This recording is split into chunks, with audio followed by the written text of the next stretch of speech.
Hey, what's up? We're doing some more Star Trek. Today we're going to be watching one terrible episode and two that are pretty good. One of which is my favorite, The Wounded. That is it looks kind of weird. The production value is a little off on it, but it's a fantastic episode. The Lost though is just awful, but we're getting through it first. We're going to get through the Lost. We're going to make it. How does everyone here feel about the Lost? Good. Wait,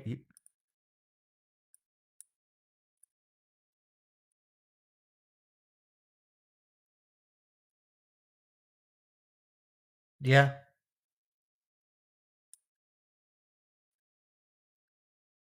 supposed to be. Supposed to. Yes.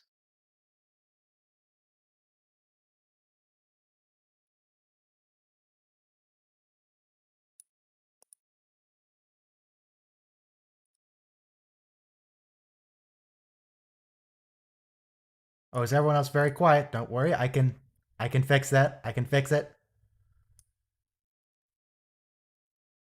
Okay, someone else say something.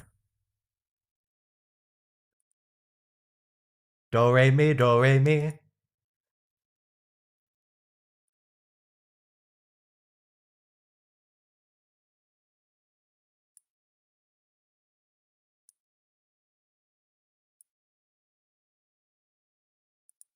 Yes, can you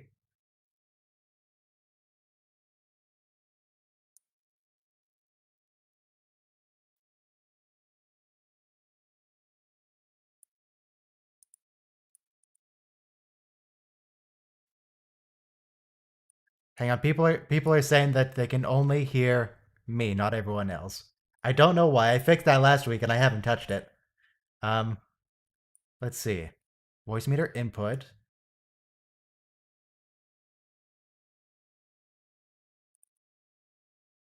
Yeah.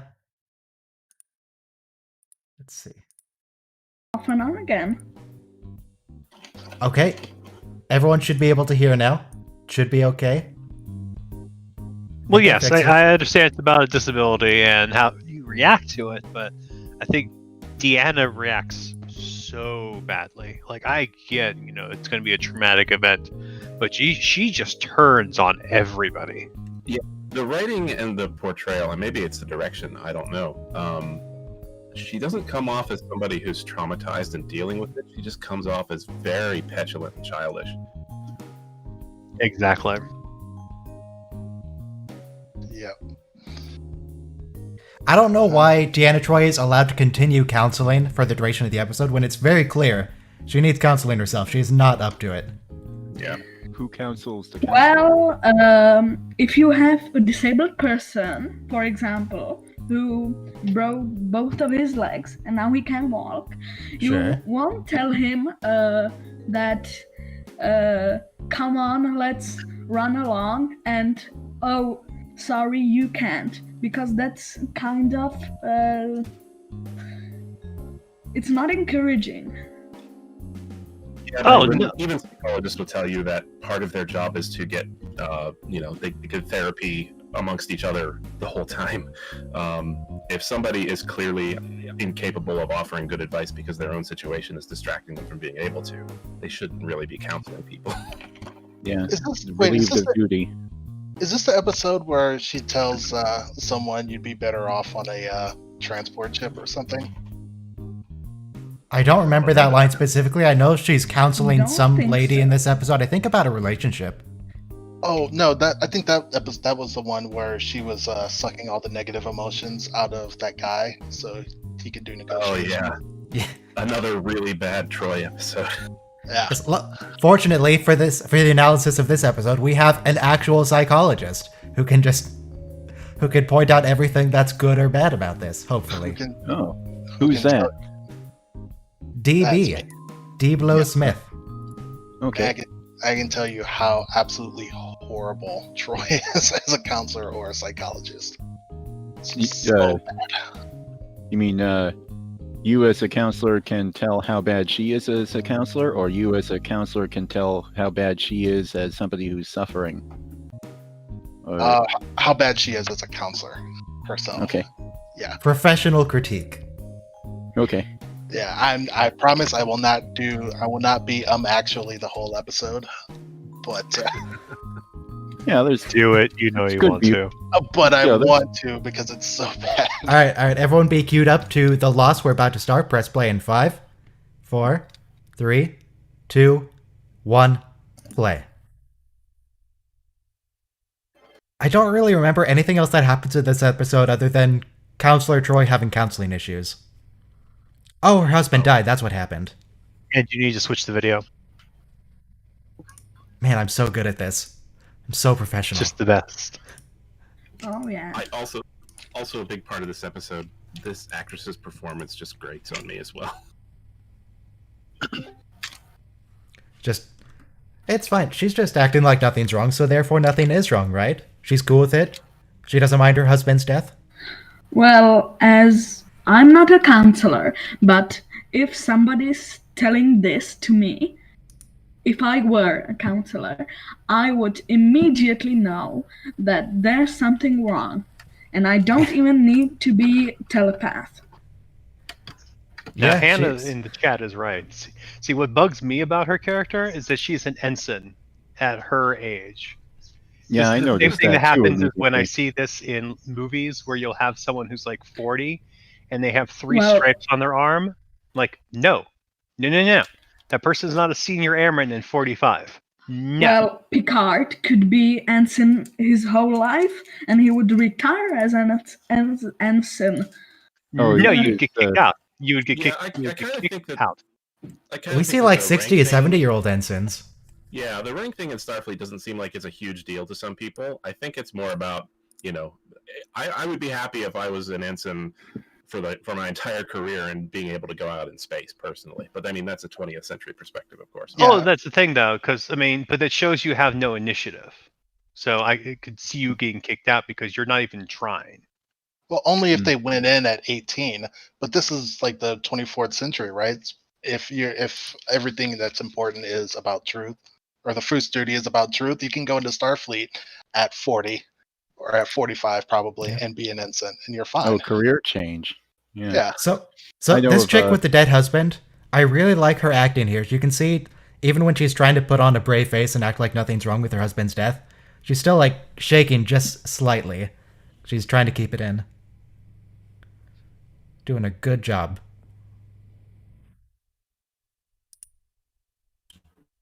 Oh, Picard has started calling him Will. When did he start calling him Will? Is that a while ago? She's doing a good job of playing someone who's in denial.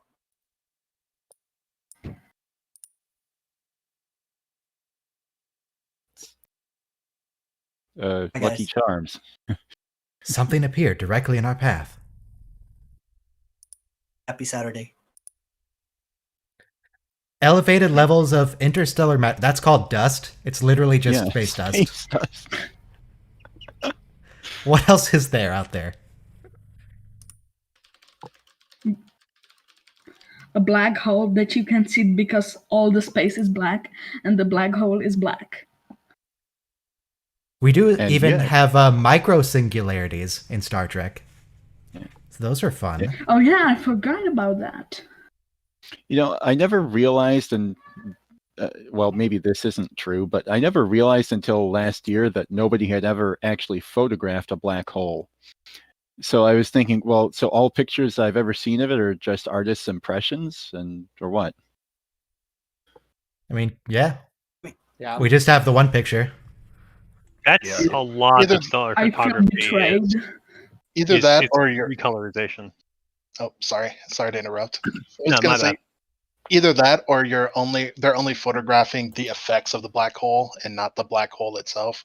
It's kind of like taking a picture of the wind. You can't really see the wind, but We can see the gravitational lensing near the black hole.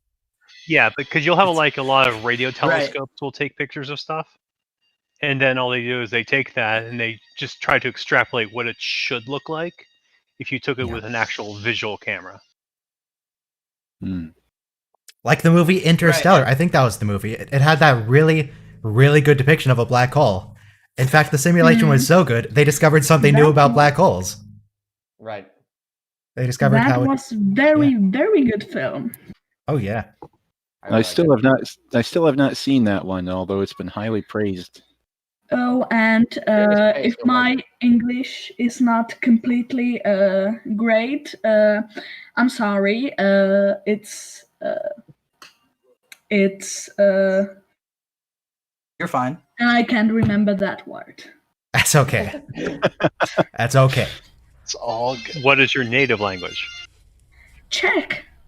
Ah, Cool. Check. Interesting. Interesting. And I learned English. Well, I use it just to watch Star Trek. Good Ah. reason. It's a good way. That is a good reason to That's- learn English. That's the best Yeah. way, because then you get all the big words. And it was, I think, apart from Stargate, it was my first encounter with English. Oh, Yeah. nice. You know, Now- Klingon is a second language to everybody. And you know, I learned that, but for 2 weeks, and then I forgot about it. You know, Is it true? I I- think I read somewhere that more people on the Earth speak Klingon than speak Latin.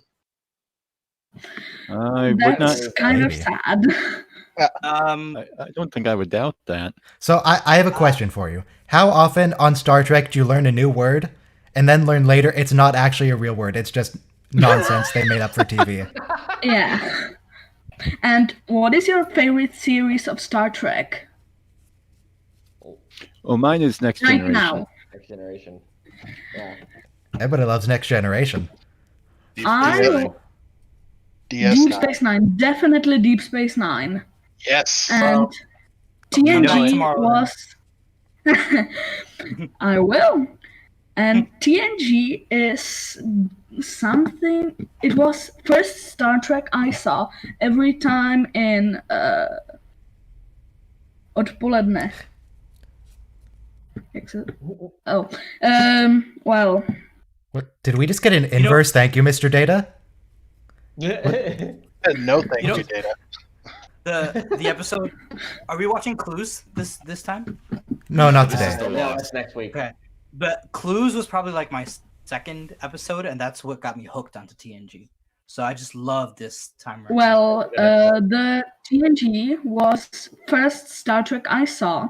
Every time, every work day, I got to my grandpa and grandma, and we watched Star Trek together with Nice. the Czech dubbing. Oh, that's cool. Yeah, I'm from India, and people said in the 80s, the original series would be on in India. So it became a global phenomenon. Oh wow. Took that long. Yeah. Yeah. And we have a guy from Germany, but he's not a real German, he's a fake German. I am the fake German. I'm a fake English person at this point. So I've been in London this whole time. There's so many people I know from back in Texas that learned English from watching soap operas. It's interesting. It's a great way to learn a language. Yeah. Yeah. I just want to tell that Star Trek is so much better in English because there's all the acting for real, not just you're sitting in a studio and talking to a microphone with nothing Yeah. to. That's why I watch Japanese anime as subtitled rather than dubbed. Oh yes. But Mm, there we start Yes. that war. Yeah. Subbed forever. The engine. Okay, so what has actually happened in this episode? Deanna has a headache, and they found some space dust, and now why is the ship shaking? I mean, I guess we don't know yet. It's a mystery, but Well, the ship is shaking there because they're trying to escape from the space dust, and it's From the holding them in space dust. place. gotcha. There's like a It's cosmic like space string dust. that's yanking them in. So Brian Green would be interested in the episode. Oh, is because this we were the gonna cosmic episode? string. Is this the episode with the 2D plane? Is that this one? Yes. Yes, it is. Yes. Okay, It is. okay. Cool. And you saw the Orville. The Yeah, next I Star have. Trek. Because there was an episode so similar to this, with those 2D life forms. Oh yeah. What? Yes, I remember that. Go on. Yeah, go on. Sorry. I forgot what to say. So there was a Maybe it wasn't studio. important. The episode of the Orville you're saying? Oh yeah, that I had flashbacks from when I first saw this one episode of TNG in particular. I have to interrupt. Is anybody else getting very sketchy audio from 7? Yeah, 7 Sometimes, yeah. breaking up. Okay. If there's anything you can do to improve your connection or something, Maybe that would unplug help. the microphone, plug it back in. I don't know. Sit next to your Wi-Fi router.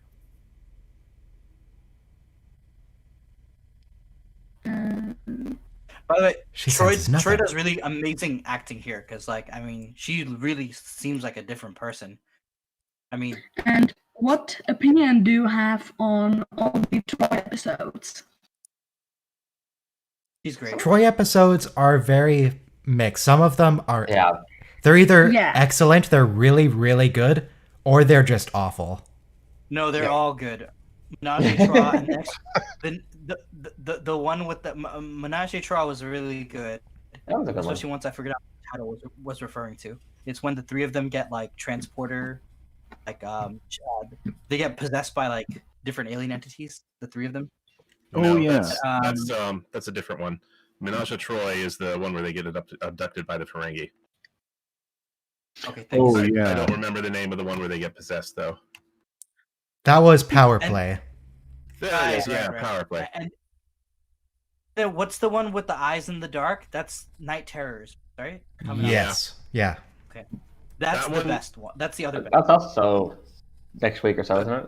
I have a confession to make. Mhm. Go I on. never saw the season 1 and 2. Some parts of some episodes. Because I don't particularly I don't like it then because it's the first 2 seasons are not Bad. good for many of the sci-fi from Ooh, 7 is breaking up pretty branch bad. because they Yeah, you're breaking up a lot. don't know how to do that properly. And sometimes it is good, like with the TNG or, well, pretty much any other Star Trek, or it ends up like the Stargate universe. Hey, Adva, could you try restarting your Discord? Your audio is breaking. Just turn it off and on Okay. again. It's some like she was trying to say she hasn't seen the first 2 seasons of TNG because Some episodes, yeah. Which again, she's not missing out on much. yeah, that's what I was gonna say. Some good But stuff. but it's cool we have a girl in here. I was actually thinking just about 2:00 an hour and a half ago how it was kind of depressing when I realized that we've never had a woman in here, and now thankfully that's quote corrected unquote. Ryan had a female friend talk on the show once. I One guess time. I wasn't in yet. That was like the second watch along I did, and it was someone like I just had spoken to for 10 minutes on a Star Trek game once, and it was I kind of know. awkward. Okay. Back. Here's No. Troy throwing a temper tantrum. Wait, this line was so great when he calls her Mzadi and she's like, "Oh please." I laughed out loud. That lighting there in the back, the purple lighting on her purple uniform looks really good together. Yeah. color purple just looks really good to me.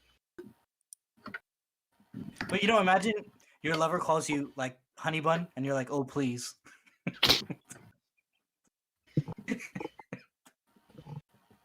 That's I would from do that. that was set in the 17th century. It's the most uncomfortable office desk ever. Oh, your voice sounds good now. You sound It's good. lower than Yeah. midnight. Oh, So far, yes. it may be by my computer because it sometimes gets really, really laggy that I can't even close a window sometimes. Oh, So yeah. Well, if you're watching the show on the same computer that you're using for Discord, then if you can switch to a different device to watch it, that Oh, yeah. might help. Yeah, I watch mine on a tablet, and I do the Discord on a Chromebook, which is like a little laptop. It's not a strong laptop. That's good idea. Yeah, the phone worked too.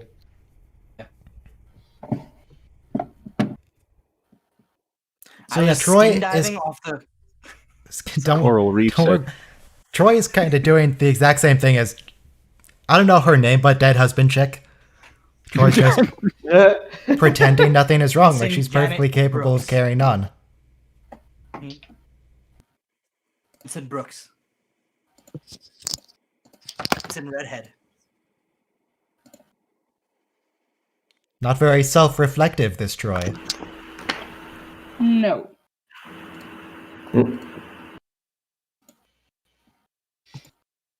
I love how she's like, I can't do my job anymore.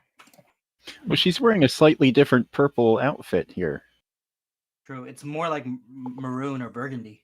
Yeah, this one's more, much more close to red. If I you never think noticed that about she had it, multiple ones. she has the not permission, but Authorization. the possibility of changing the colors, like command red, like now, to yellow. She can just be wearing whatever she wants, and I think even if it were a Starfleet uniform, it wouldn't matter what color it would have. The Enterprise is strafing. Can it do that? Intergalactic drift. When she does get a uniform, by the way, it's blue. Yeah. That's It right. should be. But that's in like season 7. Don't hold out for that uniform, guys. Season 5. Chain of Command. Okay. Thank you. So, I like how in this scene where he animates the flow of the space dust, how they let it go forward and backward again, so they look like they are stupid and they need to see it twice. it would be pretty. It would be very confusing to find out something exists just two-dimensionally. You Yeah. need a little bit of time to process that. And also, if you give a lot of presentations like this to people in your company, you have to make things super, super clear and sometimes super elementary. Mm-hmm. If you want to turn on your misunderstanding on the Starship computer, wouldn't be you very have to good, plug would it in and then press the button. I think this whole cosmic string stuff is just to give an excuse for Troy to lose her capability. Yes. I mean, yeah, Could that's how they be. usually work. In this. We need an There A needs plot to and a be B plot. Yeah, they probably had two half-baked Yeah. plots, and then they just found the way to put them together. There needs to be some crisis for them to solve, and some personal crisis for them to solve too. So they battle at two fronts. Right. Oh, Troy's feeling a little insecure right now. It's like, are you talking about me? Why are you talking about me? How rude. So when you have an emotional crisis, you're just allowed to like dismiss yourself in a briefing room? No, well, Captain said that will be all, right? Oh, okay. Thank you. And then Yeah. called for her, and she ignored him. Yeah. That's mean, he Everyone did is say that would be dismissed all. except Counselor Troy. I mean, he said dismiss then. If he says that will be all. So she doesn't have to turn around if he says dismiss. But then he called her back. He said Counselor, and she just That left. was. She lost her powers, man. Look, she needs counseling. She needs her own counselor. She could talk to Mirror. By the way, so this is something that would never be made today because this is that woman acting overly emotional, histrionic, and this is the kind of stuff they probably hated, like both Beverly, Gates McFadden, and Marina Sirtis. Yeah. I mean, I can see someone acting this dramatically if they actually lost one of their senses. Like if you just suddenly were blinded, I'd be freaked out about that. I know, yeah, but Yeah. the whole time they're kind of dismissing her at the same time a little bit. I don't know. I don't think so. They're trying to be calm. They're taking it pretty seriously. They She's don't understand having what she's going He's through. freaking But out. I don't think anyone's Even dismissing if her. it's a bad episode, her acting is great. Yeah, it is. It is. She's doing good. They Working with wouldn't the write material you're this. given.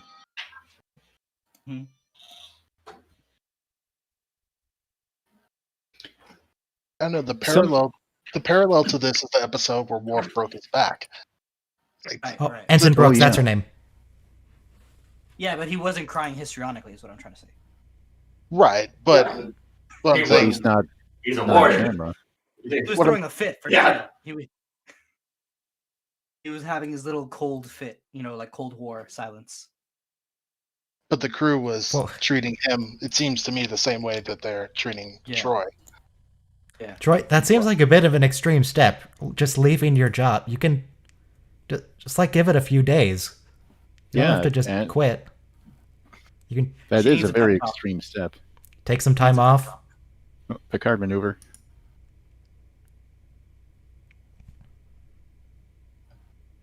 No, I mean it's great here because this scene for characters, like he's the one who has to remind her, like, look, you have a range of faculties besides being telepathic. What exactly is Troy planning to do after she leaves the ship? Is she just gonna go live with her mother Oh. on Beta Z? I I can't Mr. imagine. really like. I can't imagine that going to Beta Z, where everybody has the ability that she does not, would make it any easier for her. Yeah. It would be Maybe quite the opposite. Betazoid embassy on Earth. That could be. That would work. Yeah, going back to Beta Z would be like if you're blinded, you go work for an optician. It's like that's not gonna help.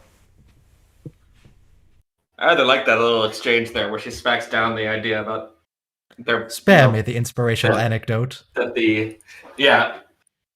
That's an annoying cliche that What But he cliche? look, everybody loves Picard's that if you're inspirational blind, your other senses anecdotes. get better because to adapt. Well, in the sense that you get to, It's true. you have to rely on. I don't know this from experience, neither firsthand nor secondhand, but my theory is that your other senses, you are able to use your other senses to a sharp enough ability that people who don't have to rely on hearing for traffic, for example, they don't elevate their their use of their sense of hearing as much as that. And Mm. you get practice at using it, the senses, but yeah. Right. You But use it's your not, you use your senses Not like- differently and Yeah. practice those muscles better. It's not like you can see into the infrared if you lose your hearing or something right, like that. exactly. That's sort of what it sounds like. What do people you think. mean you Yeah. can't see in the infrared? Hey, Okay, I've what do you seen mean? Daredevil, and I know for a fact you become a superhero if you go blind. The range of hearing, I mean, I'm not saying infrared or ultrasound, but the range of hearing and seeing actually varies for each person. So some people can see closer to infrared than others. But but more importantly though, your brain does devote more processing power though to your hearing. Obviously, you Sure. use your sight. I mean, yeah, but that's the same with just, I mean, people adapt to things Right. all the time. I mean, that It's not it's not not like superhuman there's something hearing. particular. Yeah, I agree. It's not Superman Uh, hearing. I No. mean, it's similarly to lots of different like neurodivergent or neurodiversity sort of things where True. you adapt. I mean, that's how people do. Right. I Like don't autistic children with social skills develop great piano skills, right? Because they don't know how to interact with people, but they'll know how to build a train set from Oh, yeah. scratch. So Oh yeah. Yeah, Now, DB, I think Yeah. we're going to need some more well actuallys here. Actually, yeah. I mean, autism is an interesting thing because it all basically depends on whatever the inherent interests of the kids are. Like autism isn't necessarily a superpower, also, but if you have no. a kid that's into train tracks, for example, and is Or hyper whose focused dad on was a that, music teacher. yeah, then and they're interested in it, then they might go along that route. Like the same That- way a kid without autism might do that. Those Right. lines there from Riker seemed unusually cruel. And what was the line you're referring to? He was saying that now she's doesn't have that ability, and so now they're on equal footing. And he Yeah. said that must have been quite a comfortable That's like position punching for you to someone be in. into face after Yeah. saying, "Oh, that's a bad monocle you have." Yeah. That's When what we I'm were in a saying. relationship, you always manipulated me. Well, that's Yeah. what I was saying. This is an episode from my perspective, like on privilege of Troy and not on disability, because I'm listening to what Troy said to Dr. Crusher. I don't know how you people live like this. She sounds like she's Yeah. come down from her mansion, and she's not in her BMW Yeah. anymore. You ever see the movie Overboard?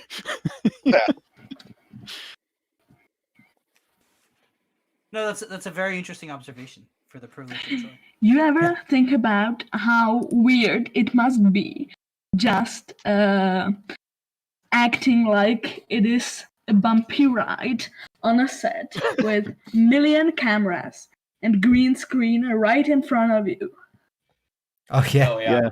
Well, there are several people on YouTube who have unshaken scenes like that, and so so that they hold the camera steady, and you're able to see the guys in this shot, for example, just going bouncing back and forth in their chair.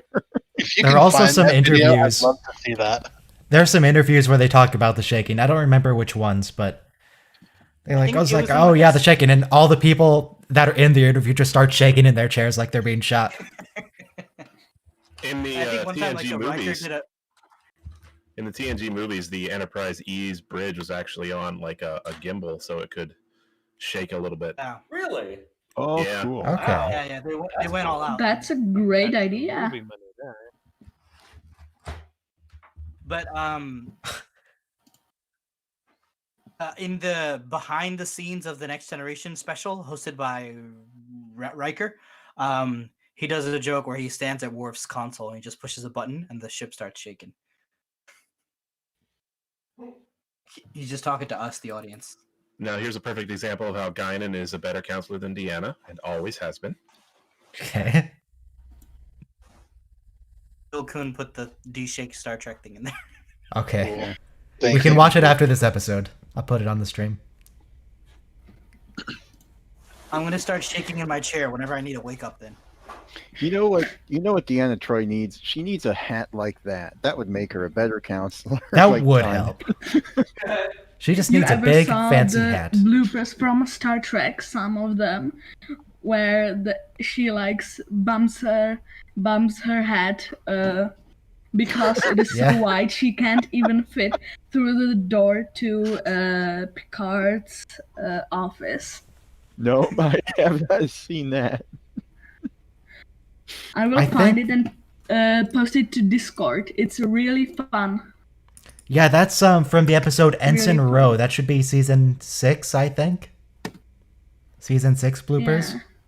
Because there's a full series of gag reels that is on YouTube. Yeah. Our host Ryan here too. He likes to collect the gag reels and make funny movies out of them. Oh yeah. Have you ever seen some bloopers from Enterprise or DS9 or anything else but the TNG? I can't find them. I think the Enterprise ones are on YouTube. There are some for Deep Space Nine and Voyager, but they never actually made full blooper reels. They just aired like 5 outtakes as like a special once on TV. So the only ones that are available are people who recorded their TVs. I remember the one that you're speaking of that was aired. I remember it was part of a TV special called Ultimate Trek, where Jason Alexander got to play Captain Kirk, and this was shortly after the death of DeForest Kelley, because they had a segment tributing him. Yeah, that was for Good Morning America or It's Up Today or something. Yeah. No, it was an actual TV special, like a half-hour special. Yeah, I remember it. Sorry, go on. Oh, thank you. And so the segment is called Ultimately Human, where they're showing all the bloopers. Yeah, Enterprise is the only other series that has a full blooper reel, and some of them are on YouTube. I don't know if all of them are. You know how Riker... sorry to interrupt. Go on. No, you. Go ahead. Oh, thank you. You know how Riker steps on the Data's console every time? Yes. I learned to, when I brush my teeth, to do this on the bathtub. Just to look dramatic, or... I don't know, just because. Okay. Okay. When I was I prefer to get my sideburns done the Star Trek style, the pointy one. I just figured something out. The reason that they can tell that the thing with Troy is temporary is that this cosmic string outside is purple and her uniform is purple. That's the connection.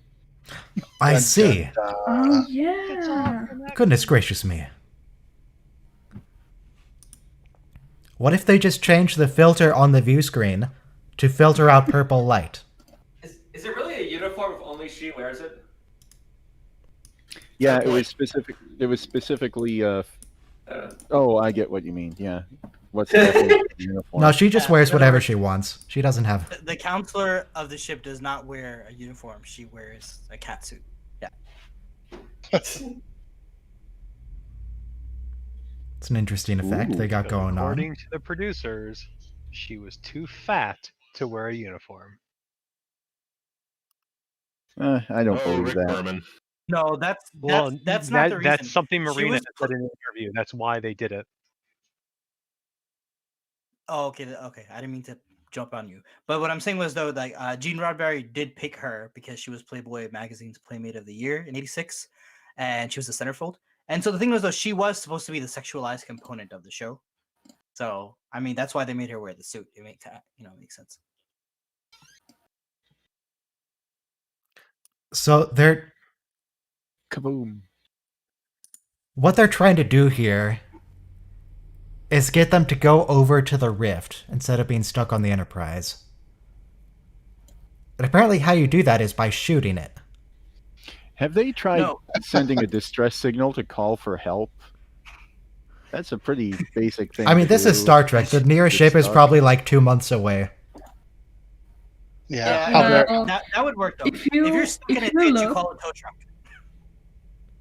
If you look at the size of the fleet that's on the Deep Space Nine battle, the Great One, I don't remember the name of the episode, where there's like a bajillion of the ships, and they had to wait like, I don't know, in real world, they would be there in,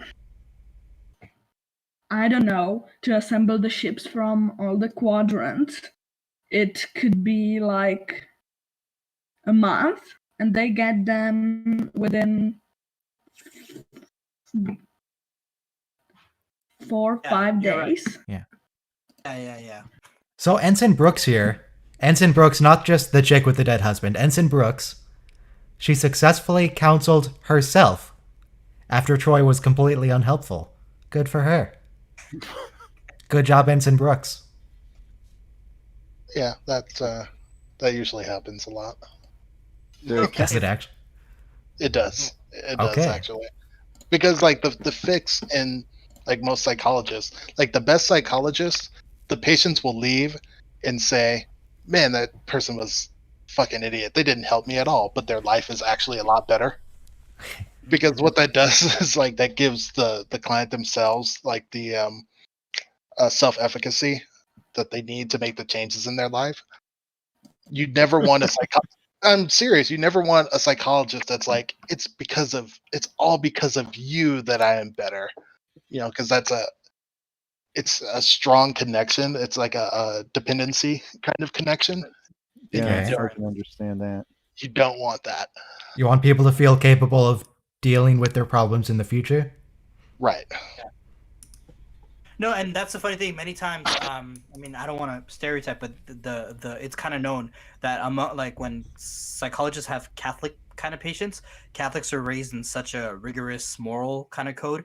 They go to the therapist saying, "Just tell me what to do to be happy," and the therapist is like, "I can't tell you to be happy. You have to figure this out yourself." Yeah, exactly. Yeah, Like it's people say that all the time, and it's like, look, I don't know what's going to make you happy. I can't tell you what's going to make you happy. I can help you explore what that might be.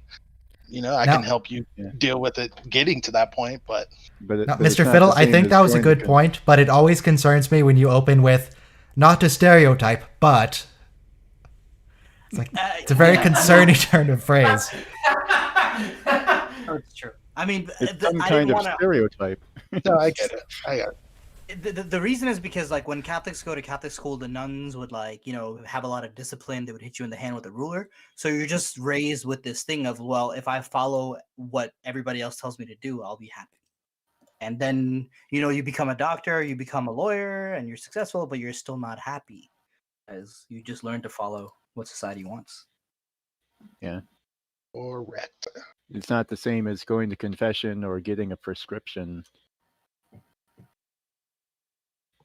So, what the cosmic thing, is it over? Did we fix it? Oh yeah, we did fix it. Okay, the cosmic string.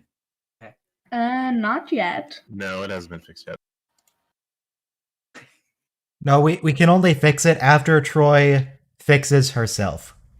We have to have the thematic pairing there. I see what you did there.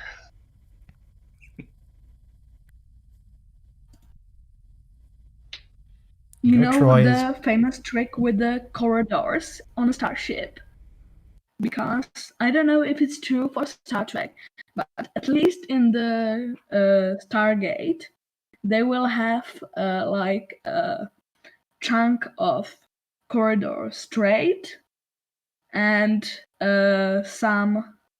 And if there was an intersection on the starship, they will like have a circle, and they will have like something of a grid type.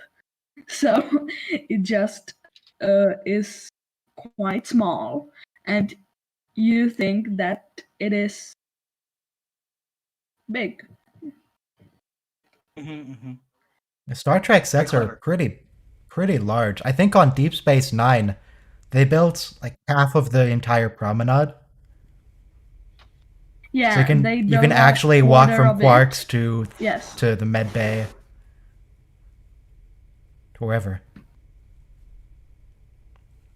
So I like to hear Counselor Troy saves the day without her powers. Learning that she's more than just her space magic. She has value as a person outside of that. Good job, Troy. Everyone lives happily ever after, until they encounter another anomaly. But we all have value, even without any special powers. That's the moral. As the Ferengi say, a man is only worth the sum of his possessions. Exactly.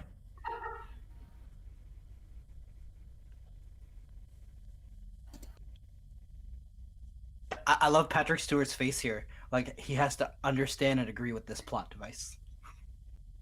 This is why you have to show things on the view screen very clearly. If you look very closely, you can see a cloud of smoke coming out of his head. Yes. Because Wow, that's that was some the good technobabble. look. I am really concentrated. Please, slowly. Wait, the ship's parabolic dish? Since when do we call it that? It's not Right, even and then parabolic. Cosmic strings have subspace frequencies? As particles Well, decay they along its event should have. horizon. It also doesn't have an event horizon, but never mind that. It also has the gravity of like 24 stars, but 100 I guess stars. But I guess they're gonna get out of it just fine. Yeah, they're fine. It's fine. It's good. I mean, if something has a gravitational field that large, it probably does have an event horizon.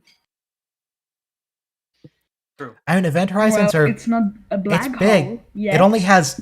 It's only the mass of 100 stars. And hang on, I can tell you exactly how large something needs to be a black hole with 100 stars. Give me a minute. Schwarzschild radius calculator. I'm not doing this math off the What? top of my head. The Schwarzschild radius. Wait, this isn't technically Oh, a black yeah, hole. I this is know a cosmic that. string. So, if something has the mass of 100 suns, 100 solar masses, it has to have Yes. to be a black hole, its radius would be 183 miles. Wow. That's- the I, size I of can't a really get a magnet. good sense of how big this cosmic string is, but it doesn't look that big. Data said looks- earlier, I think 107 kilometers. Okay, so yeah, that is If you absolutely a really black hole. wanted an answer, you could calculate the size of the string by The exterior sizing shot and by- comparing the size of the yes, Enterprise. Yes. Could- No, I think we did the math and we figured it out, guys. Oh. It doesn't look much bigger than the Enterprise, so yeah, I think that would actually collapse into a black hole. Oh, that looks as big as Nagilum to me. Anyway. But that- Nagilum was a great expanse. It was like a holodeck. It was Right. nothingness, but projected. No, but also, go ahead. Oh, you can see her eyes are black here. And according to Wikipedia, her eyes are actually light brown, but she wore black colored contact lenses for all of the Next Generation series and movies. Really? That's interesting. Never knew Oh, that. Yeah, Troy, all, it's so- all Betazoids have black eyes. Troy is Oh, so, that's That's Oh, okay. quite scary. so that Troy- wasn't I just thought it was this cosmetic, it episode. was written that way. Troy is Okay. so happy she's back in her mansion in her BMW now. She has her space Sigh of magic relief. again. Sigh of relief. Hey, you're never gonna play me in a relationship. Here's a third outfit for her in one episode. I mean, This how is many the, days has it been? She turquoise needs to dress. change. Maybe she only has one of each outfit. If you're a Betazoid, you just gotta ask every morning, "Do you love me?" Then that's it. You just know. Like, Facepalm. Lie detector.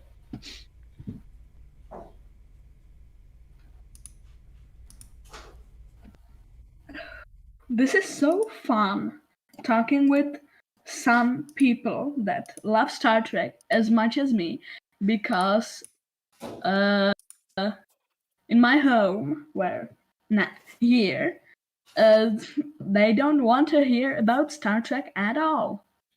And we're barely actually talking about Star Trek. We're just talking about things vaguely related to the episode. Yeah. But, Okay. Yeah. but to comment on I what feel you the same really way. were, to comment on You what you know- really meant, that's kind of like what the internet was invented for. Yeah. And I no. wanted to. Yeah, I have an affection for all alerts that are in Star Trek, and I collect them. Okay. For all That's alerts. yes, red, blue, black. There's a black Every alert. alert. it's yellow. Yes, there. What do you mean? You don't know about Black Alert? Sounds racist. It's racist, Yellow Ryan. alert. There's Alert. There's a video I found on YouTube where somebody explains all the different colors, and black is There's- definitely one of Oh them. yeah, that's a good one. There's amber also. You know what struck Amber me Alert. most Wait, never mind. Never about the Enterprise? I always thought that that the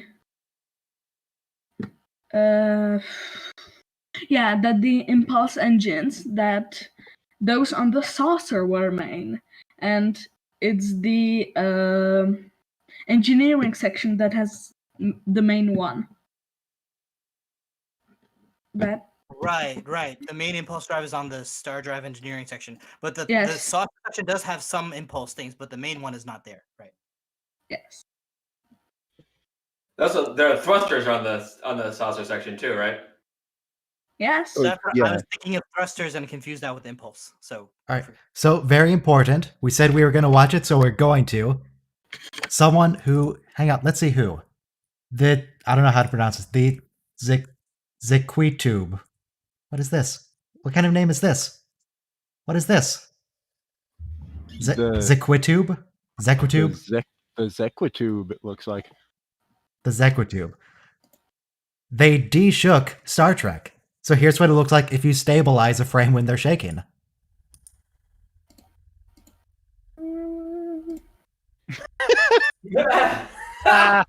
Perfect. That is great. This is how I look when I'm playing Star Trek Online and somebody strikes me with a torpedo. Just So I shaking think your chair. It should be on YouTube, but you should be able to find a video of the Enterprise E-Bridge with the gimbal too. It's really cool. I love the guy in the background. It's so great. All right, so next episode is Data's Day. Everyone queue up for that. We're going to have a 1-minute timer. 1-minute timer is to one of- Data's Day. Yeah, the Data episodes are among my favorites. And if Yeah, anyone else they're- would care to join the voice chat, there's a link to Discord in the description. You just click on that and you're in. It's open to everyone. It's So great, ver- trust me. Very This is Very the first trusting. time on Discord that I have a voice chat like this. And it's great. I can Yeah. confirm that. I agree. So, very important question. I need answers. Yes. Canadian bacon on pizza, yes or no? I mean, it's just Don't ham know what bacon. that I'm is. fine with that. Pineapple, no. But we're in- Ham? Yes. What does everybody have with the pineapple on the pizza? It's Hang on. Everyone press play in 5, 4, 3, 2, 1, play. All right, continue. Quick Pineapple side on pizza is an abomination. It's okay. It's not bad. It's just fine. overpowering. It's a problem. I have some in my fridge that I'm gonna get right now. But in this episode, Data says that they're celebrating the Hindu Festival of Lights at the beginning of the episode on the ship today. So Oh, yeah? happy Diwali, everyone! Happy what? It's called Diwali. Diwali, the Hindu festival. Oh, Diwali. Yeah, we never see Bruce Maddox again until Picard. But, you know, Where he's Data played talks by to a him. different They're still actor. friends. Arr. They're friends. So I like how it's darker on the bridge since it's the night shift.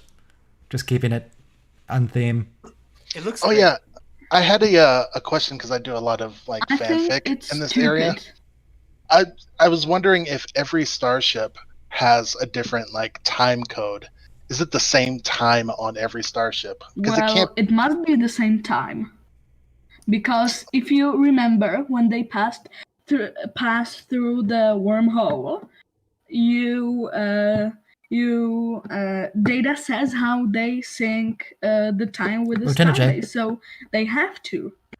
Right, they can sync the time to something that's common, but it doesn't have to be synced to the same time. I mean, I would guess that all Federation ships have the same That's time. true.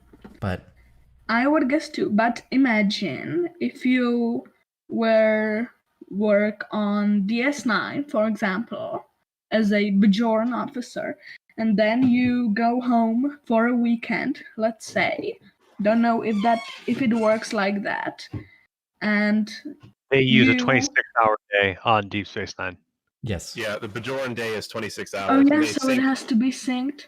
Well, Well- imagine you fly on the mysterious triangle ship to Deep Space Nine, and you fly it from system, let's say the Trill system, and Sure.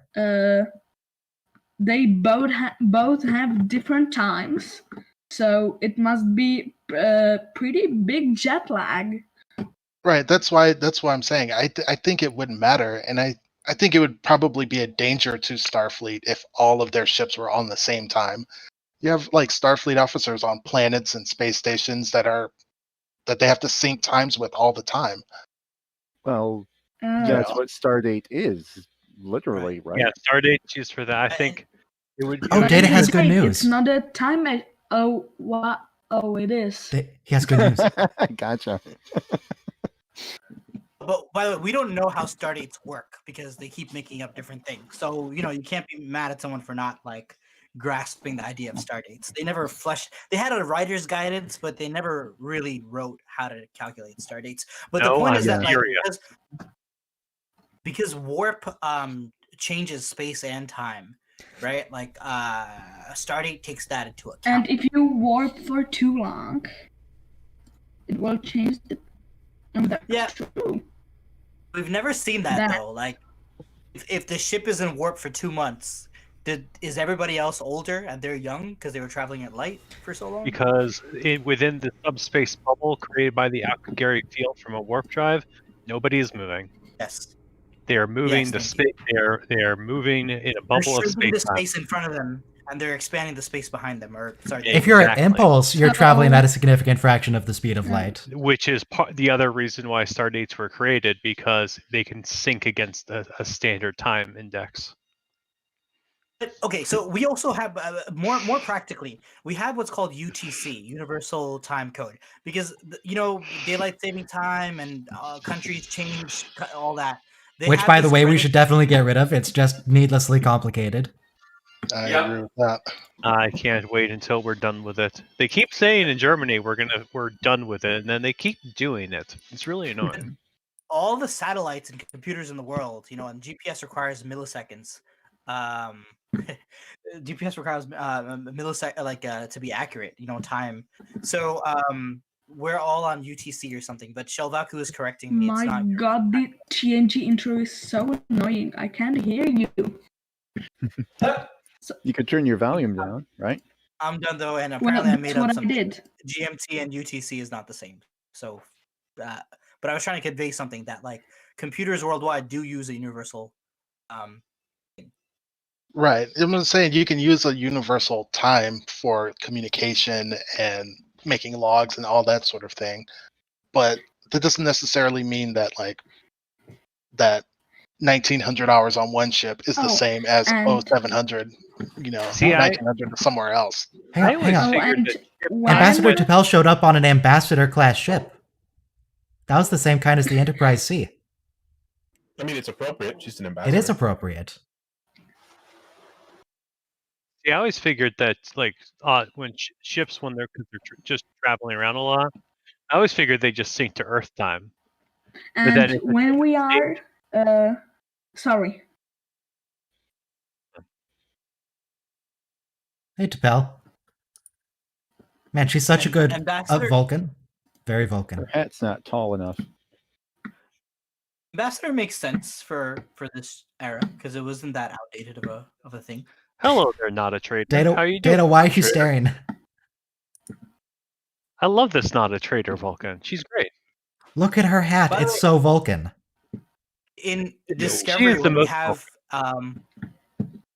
Chief of Starfleet Security, you would think Starfleet would be wised up to the idea of Romulan spies coming in as Vulcan, high-ranking Vulcan officials. well, What are it's you talking- Starfleet. They don't care. They trust everybody. Yes, that's their thing. We're not going to stereotype Vulcans as potential Romulan spies. I mean, based on how paranoid they Pretty were good. in The drumhead about the Romulan guy. Also, that is not Mr. Mott. I don't know who that guy is, but it is not Mott. And I pick up an Indian accent in this actor, so he's definitely not Mr. Mott. His name is Shelley Desai. Let me see. His features kind who of look he is. Indian to me. Trying to see through the makeup. Yes, he is there's Indian. There's a channel called Desai is EC an Henry Indian. who points out that there are like 5 or 6 different Bolian barbers on the Enterprise E. Yeah. D, rather.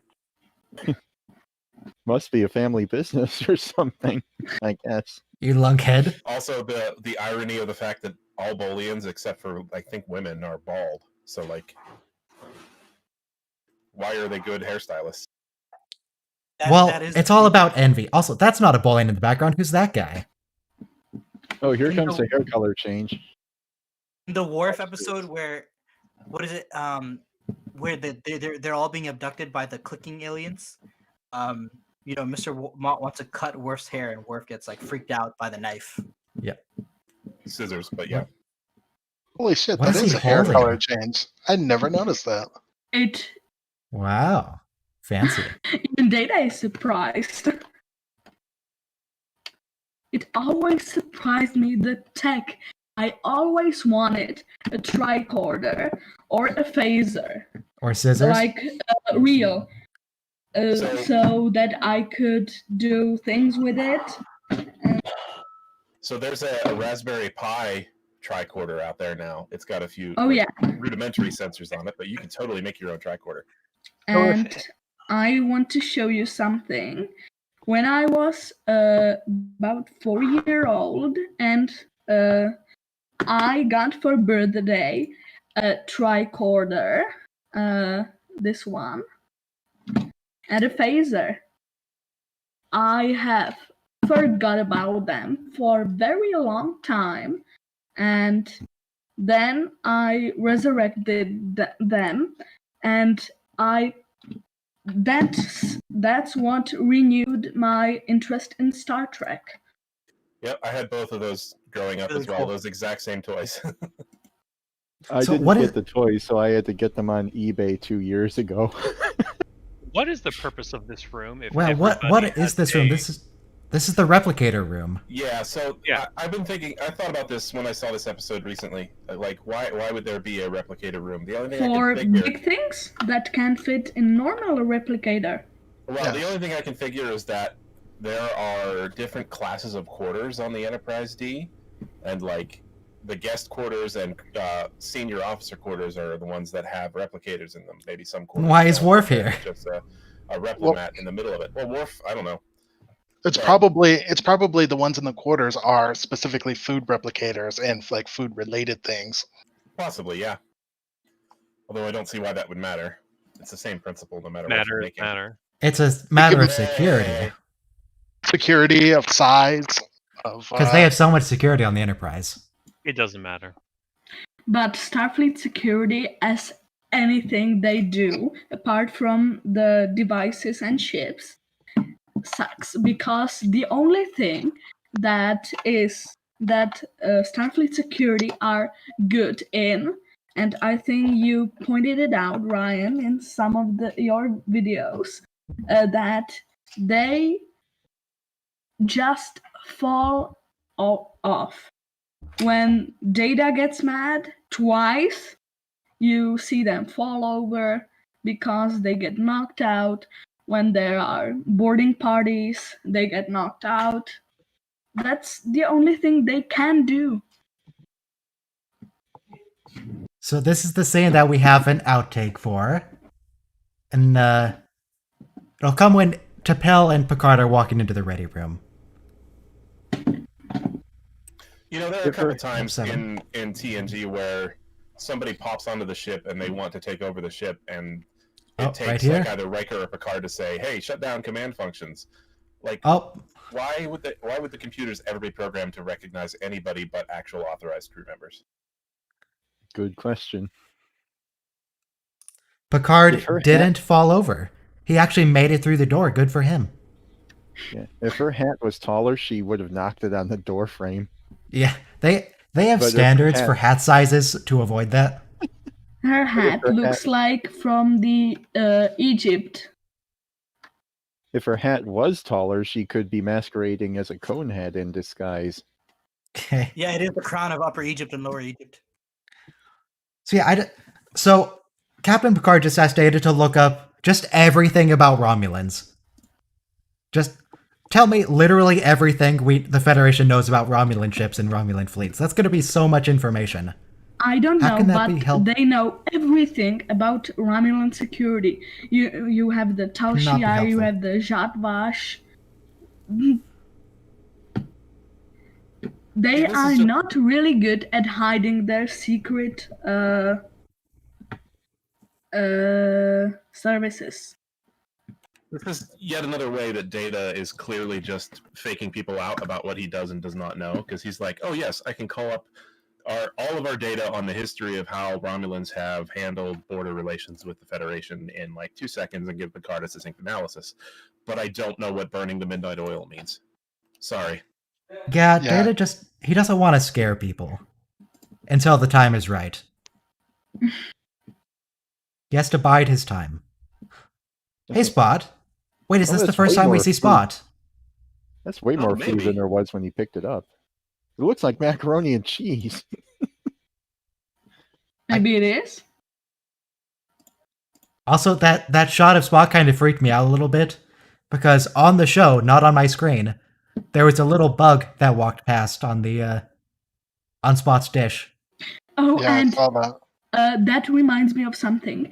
The Enterprise, the last episode of Star Trek Enterprise, when in the last... Okay, I will be quieter.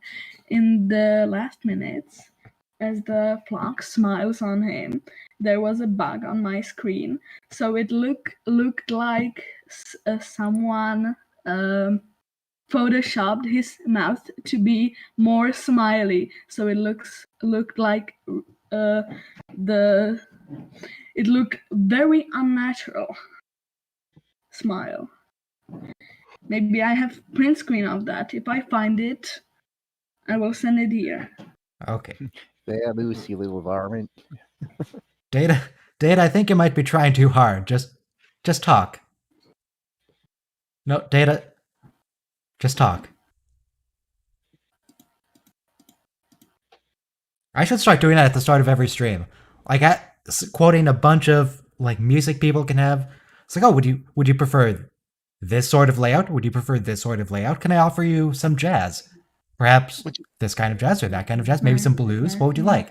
Would you like to listen to some classical music, some Cardi B or Beyonce? Would you like some info or would you like a blurred screen? Would you like maybe a large star field? What can I do for you? So if Miles here, this is an incredible irony, actually. Miles is asking a robot to convince his fiancée to keep marrying him, Data's an android. which is a type of robot.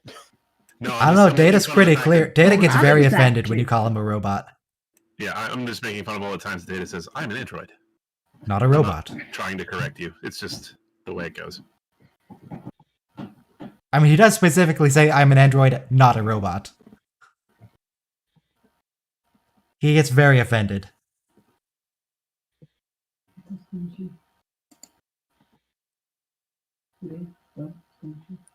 Ah, yes, an objective analysis of the situation. That's what we need here. Perfect Data. Based on facts.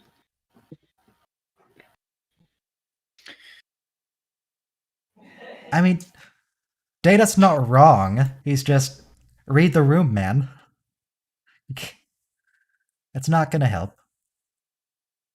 I remember just yesterday, I happened to watch a video on YouTube, like a TED Talk type, and there was this extended quote from this one German guy a couple hundred years ago, and he said, life is, life is a series of choices. If you get married, you're going to regret it. If you don't get married, you're going to regret it. If you live in America, you're going to regret it. If you live in Europe, you're going to regret it. There's always something that you're going to be second guessing yourself on, throughout your life. And that was kind of revealing when I heard it spelled out. It's That's true. Sartre or Kierkegaard or one of those philosophers who talked about existentialism. Yeah, made I that think it might have been comment originally. Kierkegaard. I think It's it might have been a quote from Kierkegaard. it's that whole grass is always greener error, like cognitive error. It's related to that anyway.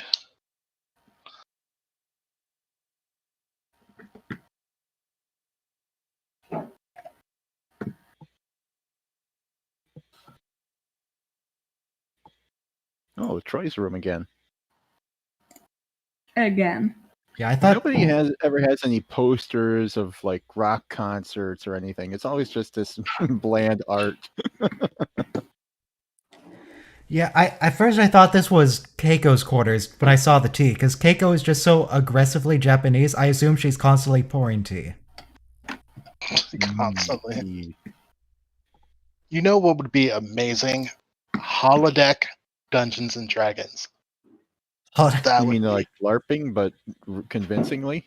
but real. You actually have to check for traps. Oh, Jesus. Ooh. Wait, then With So- holodeck Play safety off. the computer just automatically rolls dice when you go to look, and then either it materializes a trap if you see it, or it just materializes a blank floor if you don't. Oh my gosh. And for once there's no metagaming. Like I didn't know that I knew that I didn't get it, therefore I still know that it's there. You didn't tell us there were spikes on the roof. Imagine that Badgie would be running this program as No, like no, thank the you. narrator. I do not want Badgie running my D&D games, thank you. That way your DM would basically be like the programmer. and he could just sit back and watch. That'd be awesome. So I assume if you're doing holodeck D&D, you're still doing rolls. So if you're doing a charisma or persuasion check, you can just say anything you want and the computer will roll and the person will run with it. Either that or there's like some kind of AI or whatever in the program where you actually have to do acting as opposed to just like saying it blandly, and then the computer interprets like that level of acting somehow. Yeah, I don't So know. that is an issue with D&D sometimes, where a DM will expect you to, if you're trying to be convincing, you have to actually give a persuasive argument on why you're trying to convince. It's like, why? That's what the roll is for. You don't ask me to actually swing a sword to prove I'm good at it. That's the just difference rolling. between roleplay ROLL and roleplay ROLE. And I it mean, depends on the group.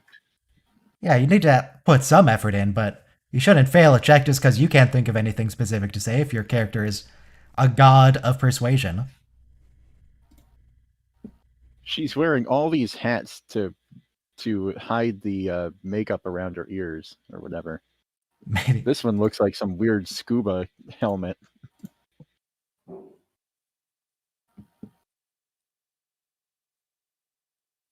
So She she's looks already like made a the inquiry, fish. so surely you need to report it. Just because someone says never mind, that doesn't mean they didn't make the inquiry data.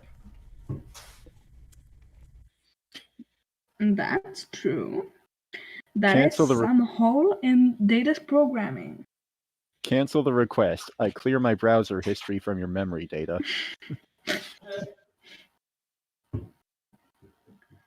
That's not true. That's not true at all. That's not Vulcans true. lie all the time. I think this might just be a TNG thing where they thought that Vulcans were physically incapable of lying, even though Vulcans lie in TNG and in TOS, and then And in constantly in later Enterprise. series. They do? Yeah. Oh yeah. Like where? Like how? In which series? What are you looking for? Let's say TNG. The TNG. Enterprise, the T'Pol lies about don't know what it was, that they need to repair the ship, but maybe she just picked that up from humans. Don't know. There aren't many Vulcans in TNG, I don't think, but does Spock lie in Reunification? I don't think Spock lies there. No, I'm thinking not of the in an obvious episode- way. like at least not to the people that we care about. He is a little bit deceptive to the Romulans when they capture him, but like that's also for the sake of his own escape. That's different. There's the Because episode they Lower are- Decks with that Vulcan who's he's working to make that shuttle look like it's been Yeah. fired on. That's a deception. But he's been ordered to. okay. He didn't do it from his own thing. Yeah. What was that guy's name? Was it Vorik or Torek, his twin brother? Vorik was on TNG. Torek was Voyager. Okay. Maybe he was the same person. Oh, they No, they they were were the same. twins. They were twins Oh, in canon, yeah. but they were the same person. in real life.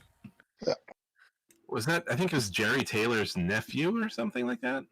God, that'd be Oh, like was if my parents named my brother Brian. Ryan and Brian. You can't, no. Just different names. Come on.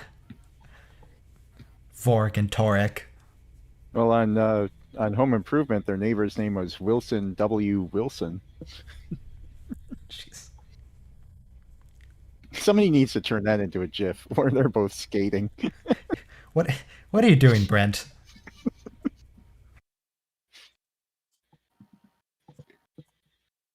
Obviously, in Enterprise, the High Command lies, every single thing they say is a lie. Yes. Obviously. Especially Administrator Vlas with the bombing in Season 4. There's a little bit of line there. There's a lot of lying in there. T'Pol lies. Spock definitely lies, though not... I don't know if he does in TNG, but in TOS and movies he definitely does. Of course, also in TOS, he was called a Vulcanian, so maybe we don't take that as strictly canon. But, Varys lies when she betrays the Federation. Right? But again, we were not talking about TOS or TNG. We're talking about afterwards. This is kind of... Data makes an important point here where he can't avoid stepping on her feet unless he can see them, at least initially. That's a pretty obvious thing when you're teaching somebody to begin dancing like this. No, you can intuitively step, though. You don't have to look at their feet. And hey, she ain't a teacher. She's a doctor, not a dance Data instructor. stepping on your foot. But He you're waits right. Data's like gotta be a- real heavy. It's made of It's metal. like having it under a hydraulic press.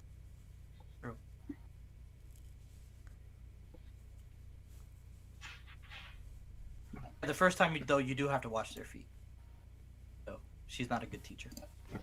She's not a teacher, though. She's a doctor. Known as the dancing, dancing doctor back at the doctor. academy. The dancing doctor, as opposed to the first doctor, second doctor, etc. The Seventh Doctor. I mean, I like how she leads here. This is like, I mean, TNG was always great culture. We just got tap dancing, and I don't know what this is. This tango, waltz, tango. But anyway, so it's just square, not square, but anyway. So ballroom dancing. It is So, a yeah. waltz, though. oh, Data, no. Data, no. Please like- don't. The only other pop culture reference I know to tap dancing is Bojangles Robinson from that black and white movie Annie. So, TNG's great. I might have seen a couple of Reading Radio episodes. So are Data's teeth purely cosmetic, or do they do anything? Can he bite people? He could. But oh, you that's a- don't want to be bitten by him. Yeah. Well, if his mouth functions the same way ours does to speak, if he didn't have teeth, his voice would be very strange. It would. That's true. You need it for voice too. He does. And he also Uh-oh. eats stuff, at least to just experiment. And he breathes. Data? according Data, to no. this year. That's interesting though. He doesn't have to talk. He could just synthesize the voice. This is how I look when I brush my teeth. With your leg up on the tub? I wish I Yeah. didn't have to talk. I wish I could just, just synthesize what my thoughts are thinking. That would save. I mean, interestingly, talking is your voice synthesizing what you're thinking, but it ain't. The need for more research between humor and sex is absolutely needed. By the way, this was a really great written episode on that note. And it was written by Brandon Braga, who became one of the top writers at Deep Space Nine. And, just watching some of the Deep Space Nine episodes we're going to do, it's, at this point, but with Worf and Colomini, we have TNG well integrated into the show, behind camera and in front of camera. Romulan Warbird. Brandon Braga never worked on DS9. Can I ask you something? Okay. What No. time is it in your place? In my place, which is Eastern United States, it's 4:21 p.m. In the Western United States, it is 1:21 p.m. In the middle of the United States, it's 3:21. Wow. Must be nice. Are you at? Yeah, I'm at 9:21. Yeah. Now, it's Worf talking about phaser range or disruptor range. Who's threatening who here? Well, What range is he if- talking about? Maybe it's our range, like the phaser range on our side, because I feel like Ambassador the Romulans don't fire first. I feel like Ambassador Aren't they changing Chappelle the should not be allowed to just mess with someone's console like that. Yep. She likes to help herself, doesn't she? Oh, they have a little plasma ball in the background. That's nice. What's It looks that all logo fancy there? and futuristic. What's that logo on the wall behind it? It's the Romulan the Star Romulan Empire. man. Romulan Star Empire. It's the eagle with the two balls, and it's Romulus and Remus in its claws. 2 planets. Oh, I don't know if I've ever seen that before, believe it or not. You know what would be cool? If the Romulans had green ships and the Remans had blue, as it is depicted. That is. Do the Remans have ships? Well, if you think about it, the And- Scimitar was a Reman ship, and it was kind of bluey. Right. It's very interesting. Now, do the Romulans call themselves Romans and Remans, or did humans just apply Earth mythology to the aliens? Other Romulans. That's a great question, to which I don't have Don't- answers. I mean, if Don't they actually applied Earth history, they would be the Romans and the Remans. No, Right, they- and also, but What? Vulcan is the god of what is it? Forge. He of Yeah. not industry, metallurgy, and yes. volcanoes. And fire in that sense, like fire to make work. So Yeah, he was a blacksmith. thank you. So is Vulcan named after the Greek god? Who's the blacksmith? No, Vulcan is the name. Vulcan is the Roman name for Hephaestus. Yes. And the Romans conquered the Greeks, and then they took over all their temples and renamed all their gods. Right, they adopted their gods, right? Oh, Yeah. yes. Anyway, That it's a just good reminded question, me but we shouldn't think too much about it. Go of ahead. how... Yeah, I mean, they even have a desert on Vulcan that's called Vulcan's Forge. It's not subtle. Yeah. Ah. Yeah. It's a great Vulcan is book, also but- the name of an island on Earth, and I remember in Voyager, Tuvok is talking about... This is a weird sentence. Tuvok is talking to Leonardo da Vinci, who... Why is Leonardo da Vinci in it? It's like, oh, to Vulcan, have you ever been there? It's like, oh, it's an island in Sicily. And there, he lies. Oh. Another Vulcan is lying. It's also where the word volcano comes from. Yep. According to Memory Alpha, Reman is a language in addition to Romulan. Is it? Mm. And the Remans and Romulans are different species, even though they're part of the same empire. I mean, yeah, they grew up on the moon, so they had a different language. They didn't even see the light of day. They grew up on the dark side of the moon.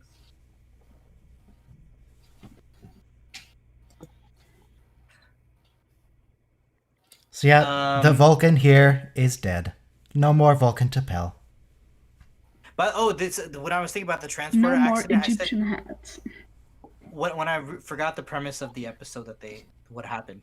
I thought this is why, like, we've been telling Dr. McCoy the whole time, like, no, you're crazy. Transporters are totally safe, and yet, like, And for they're something not. to fail with an ambassador, and it's like, you don't want to rethink this technology, guys. So this guy's name is Admiral Mendek. Is Admiral the right term actually? Because Right, it should for the lower ranks they use like Roman army titles. Right, subcommander. Or Centurion. Centurion Bakra, I remember. What would the Roman equivalent be? I don't know enough about Roman titles. Does anyone know Roman? I Or mean, Latin? their president is called Praetor, or like their head of Right, there's state is Praetor. Right, which is clearly Roman. They had a And then- Centurion in the original series. Right. And they in also have a TNG, Senate. Centurion Bakra is from this season. There's Season a they had a three. drug Centurion. memory alpha of Romulan ranks. It's not. There's no consistent pattern that I can tell. Okay. The only Yeah, I mean, thing I Admiral remember is Kamala. Centurion and the subcommander. That's from TOS. No, You like TOS? no, I don't like TOS. I very Okay. much don't like TOS. Okay. Let's just. Then you're not going to like this I show don't in a wanna few get- months. Yeah, when we switch to that's why we watch 2 series at a time, so that You know if you what? don't like one series, you can watch the other. I remember my neighbor, this kid who lived two houses away. His dad told me something that kind of rung true. And for the original series, they didn't have the money for the special effects, but the plot they gave you was really fantastic. And I realize that's more true the older I get. Sometimes. Whatever it meant, however improbable, must be the truth. I hear that Spock's ancestors said that. Yeah. That is also fucking awful logic. No What do you one mean? logical would ever say that. Yeah. Sherlock Holmes said that. Well, Yeah, There you go. Yeah. Sherlock Holmes, the same man who said because a man had a big hat, he must be an intellectual. No, but you gotta love that episode where Geordi and Data are in the thing, and Data solves it by like we know he's left-handed because he's swiveled on his right foot. Of course.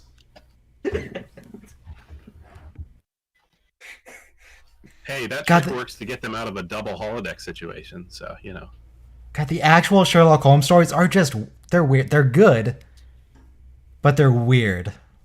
I haven't read enough, but The Hound of the Baskervilles is good. I haven't gotten to that one yet. I've seen the BBC, was it?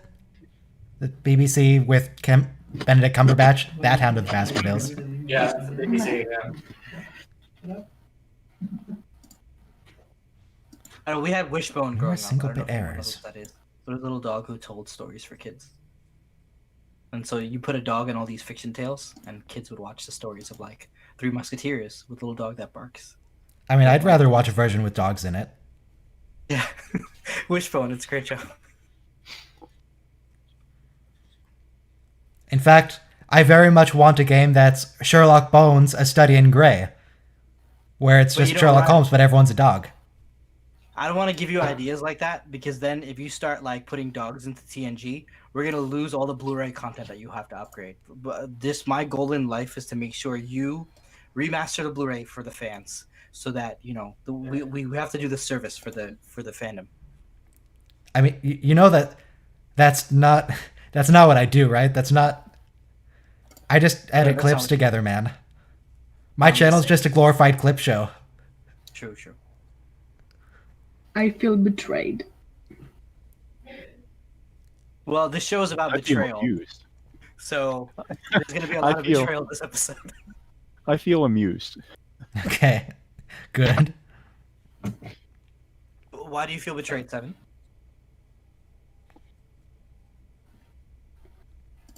You always feel betrayed by a clip show.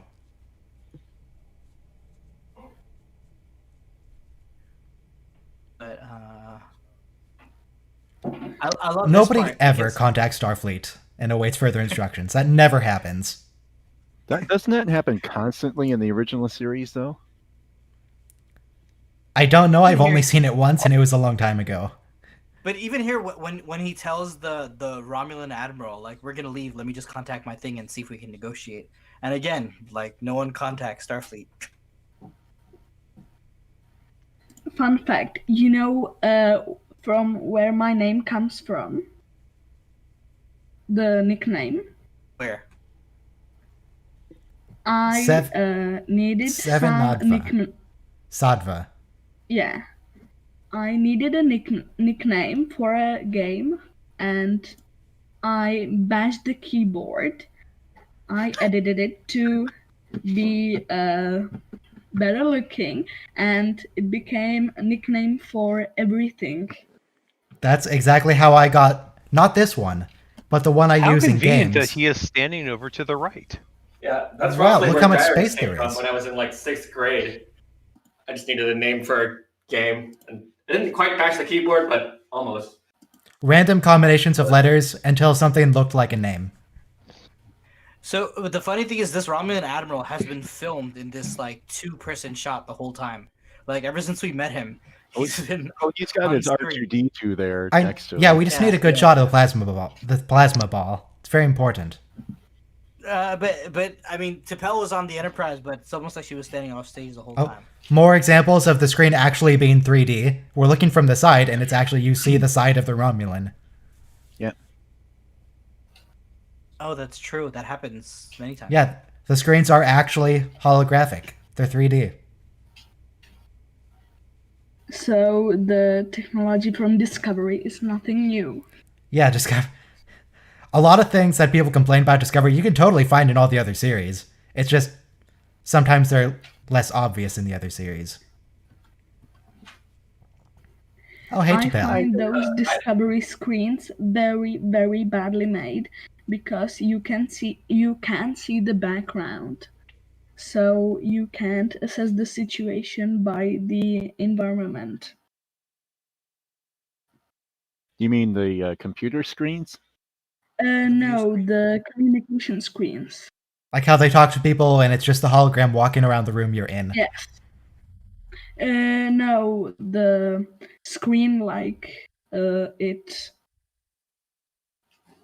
The front, the big view screen. Yeah, the big view screen.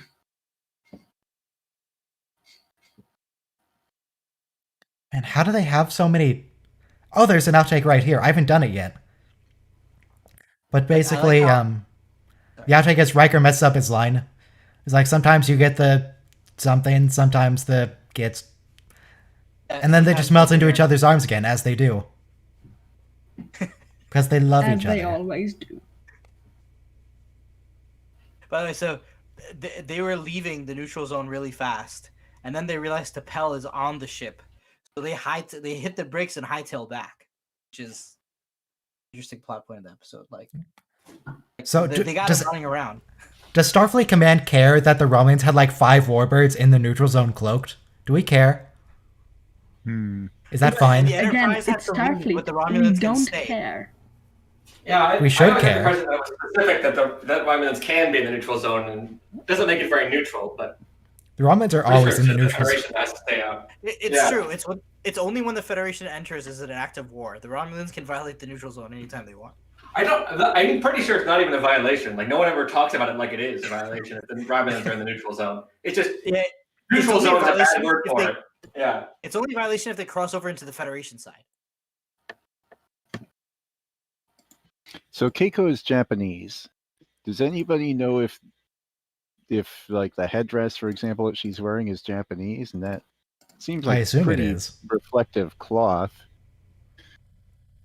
Yeah, that's It's what I got was to be. saying. The writers did everything possible to make Keiko as Japanese as possible. Yeah, but Japan's also a huge country, so I was just wondering which region of Japan would It's not that outfit big. be from. Japan is No, it's- tiny, it's- isn't it? Not- No, it's the not longest tiny, but it archipelago is- in the world. It's long but thin. It's long but thin. So what I'm saying is, though, if you're from the north or you're from Okinawa, there's going to be different wedding gear going on. Yeah. Not to mention that it's not like Japanese culture could have changed from the year 2000 to 2370. Okay, I'm looking up Japanese worries wedding about dresses the from cost. 1990. But Can you? sorry, you know what's funny? I read that in Korea there's a tradition of young people, instead of having Western marriages as everyone does now, they're going back to traditional weddings. I think it's really beautiful.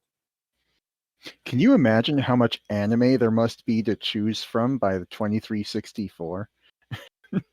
Jesus. I'd rather not. I'd rather not. YouTube making Naruto anime music videos. So many tentacles. I'm trying to find any example of a So, wedding dress like that. What do you call I that? think- traditional Japanese wedding outfit. That's not her real hair in that really long braid there. That must be a ceremonial hairpiece then. That was a little bit over the top. I never noticed that. Was Miles a lieutenant this episode? Did he get a promotion for this one episode? And he's gonna. He I was was reading in like the Fantastic. Good for him. the 1920s when Mao was growing up. All men in China were required to grow a ponytail like that. I mean, not as long, but half as long. And so that would be really funny if I had to do that. You see, this is another reason we shouldn't. It's maybe not a great idea to have families on a starship, because that was. You could have gotten everyone killed there. Real easy. Yeah. There were like 5 warbirds. I can't. That's not something that I can explain away, except to say that they decided to have children on the ship in the second series so that they could have some episodes with children. Yeah, and Picard was really sweet right there. I mean, I know we could say, oh, he doesn't like kids or whatever, but that's just a big marshmallow thing to do to tell a young newborn welcome aboard. Somebody says it's not a warship. Well, no, it's not built to be a warship, but it certainly gets into dangerous situations where everybody on board can be killed. Well, on that quote, you have to look at the capitalization. The rotating caps means it's sarcastic. Oh, right. So Picard's character also develops, like the whole thing about like not wanting to be around children changes a great deal over the course of TNG. It's in the first episode he's like, Riker, help me not be an ass in front of children. But it definitely progresses, because like the first time we see him really interact with a child in a positive way is in one of the first episode of this, or first regular episode of this season, with family. A family, right? And then there's and Disaster. He clearly gets along just fine with his nephew. And then there's Disaster, where he's trapped in the turbo lift with 3 kids, and he has to basically counsel them out of the dangerous situation. Yeah, and he does a great job. To me, at least, and he's not even telepathic. Yeah, to me at least, it's a lot easier to interact with a baby you're not responsible for than an actual, like, grown, somewhat child. Because a child can talk back. It's like you can say anything to a baby; they don't care. And does a good job in Disaster, but he hates it the whole time. All right, so the next episode is The Wounded, 1 minute countdown. This is going to be the episode with Fake Ducat. I was going to call him... episode where we see a Cardassian with facial hair. Yeah? Yeah, that's true. And the first episode Cardassians ever appear. These are the first Cardassians. Yeah, and they had that mask brace over their face, too, which you don't Yep, got rid of that right after this episode because it's awful. But... the episode is great. It's just not so much the facial hair. Somebody not so much in the chat, facial. Dream Canvas says, anime plus holodeck. You'd have people literally going Super Saiyan. Yeah. Yes, you could.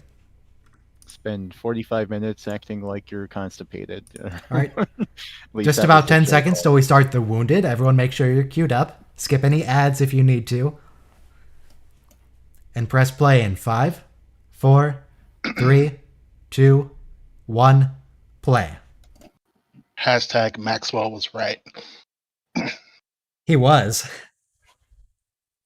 He was still, evil and murderous, but he was... You know what strikes me? He was right.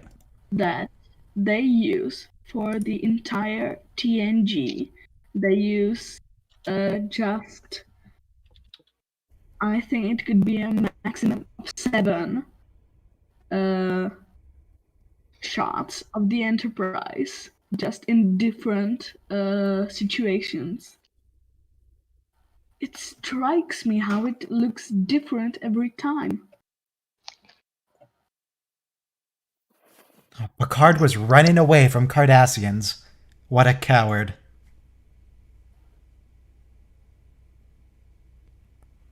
Cardassians were not impressed.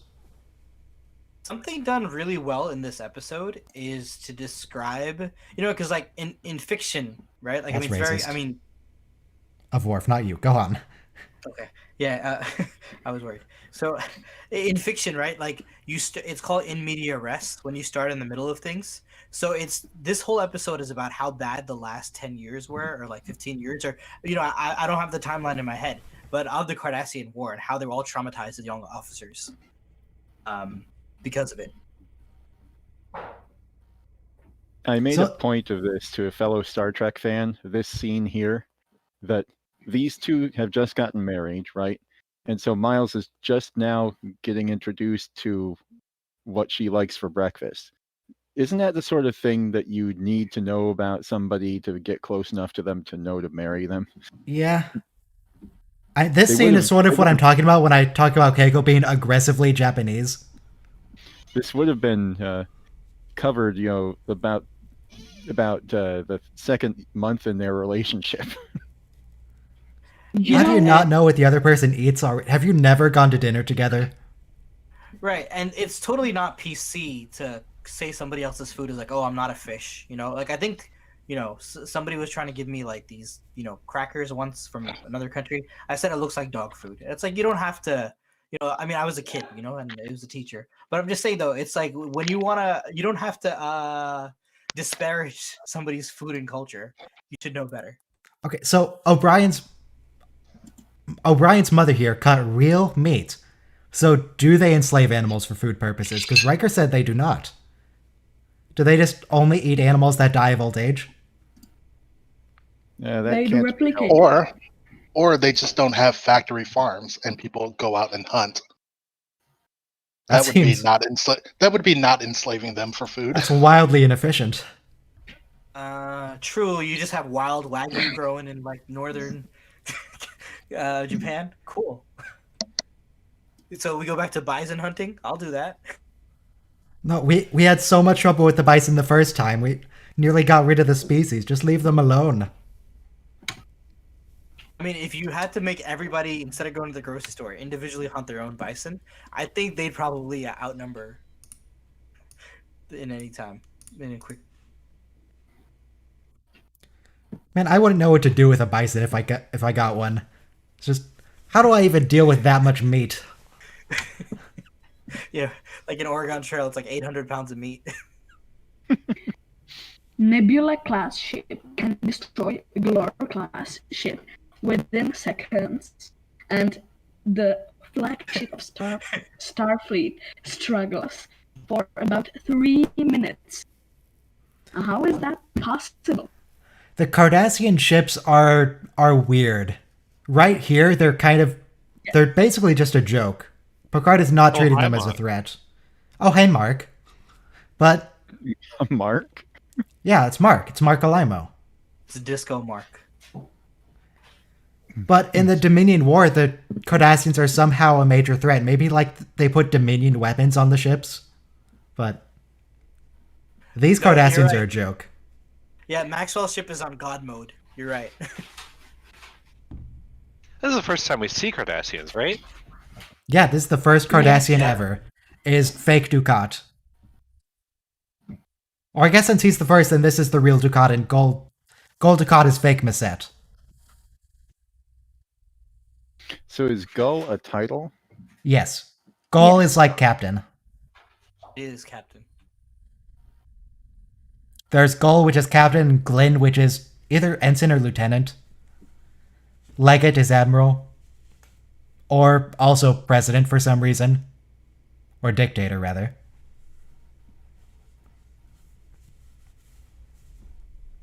I think those are the only ones I know. Glynn, Gull, and Leggett. I mean, I would believe that that Cardassians are militaristic enough to refer to their president by a military title. I mean, Americans do that. So You know what is very stupid about Cardassian ships?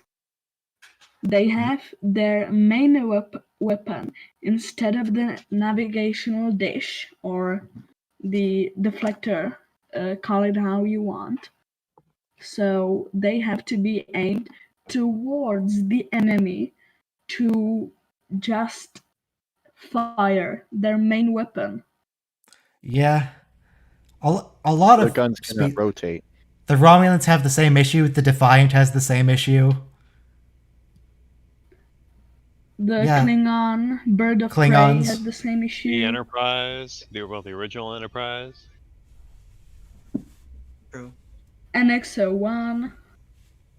I mean, the NX-01 for a long time didn't even have phasers. It just had like 2 torpedo launchers, and that was it.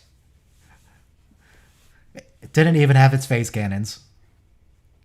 So, I wanted to learn the words and the melody of Minstrel Boy so I could sing it all for you today. But I came down with COVID like 2-3 days ago, so just hope I get better. Why would you do that? Yeah, but I was getting so amped for this episode, I was gonna like be a diva, but I know my.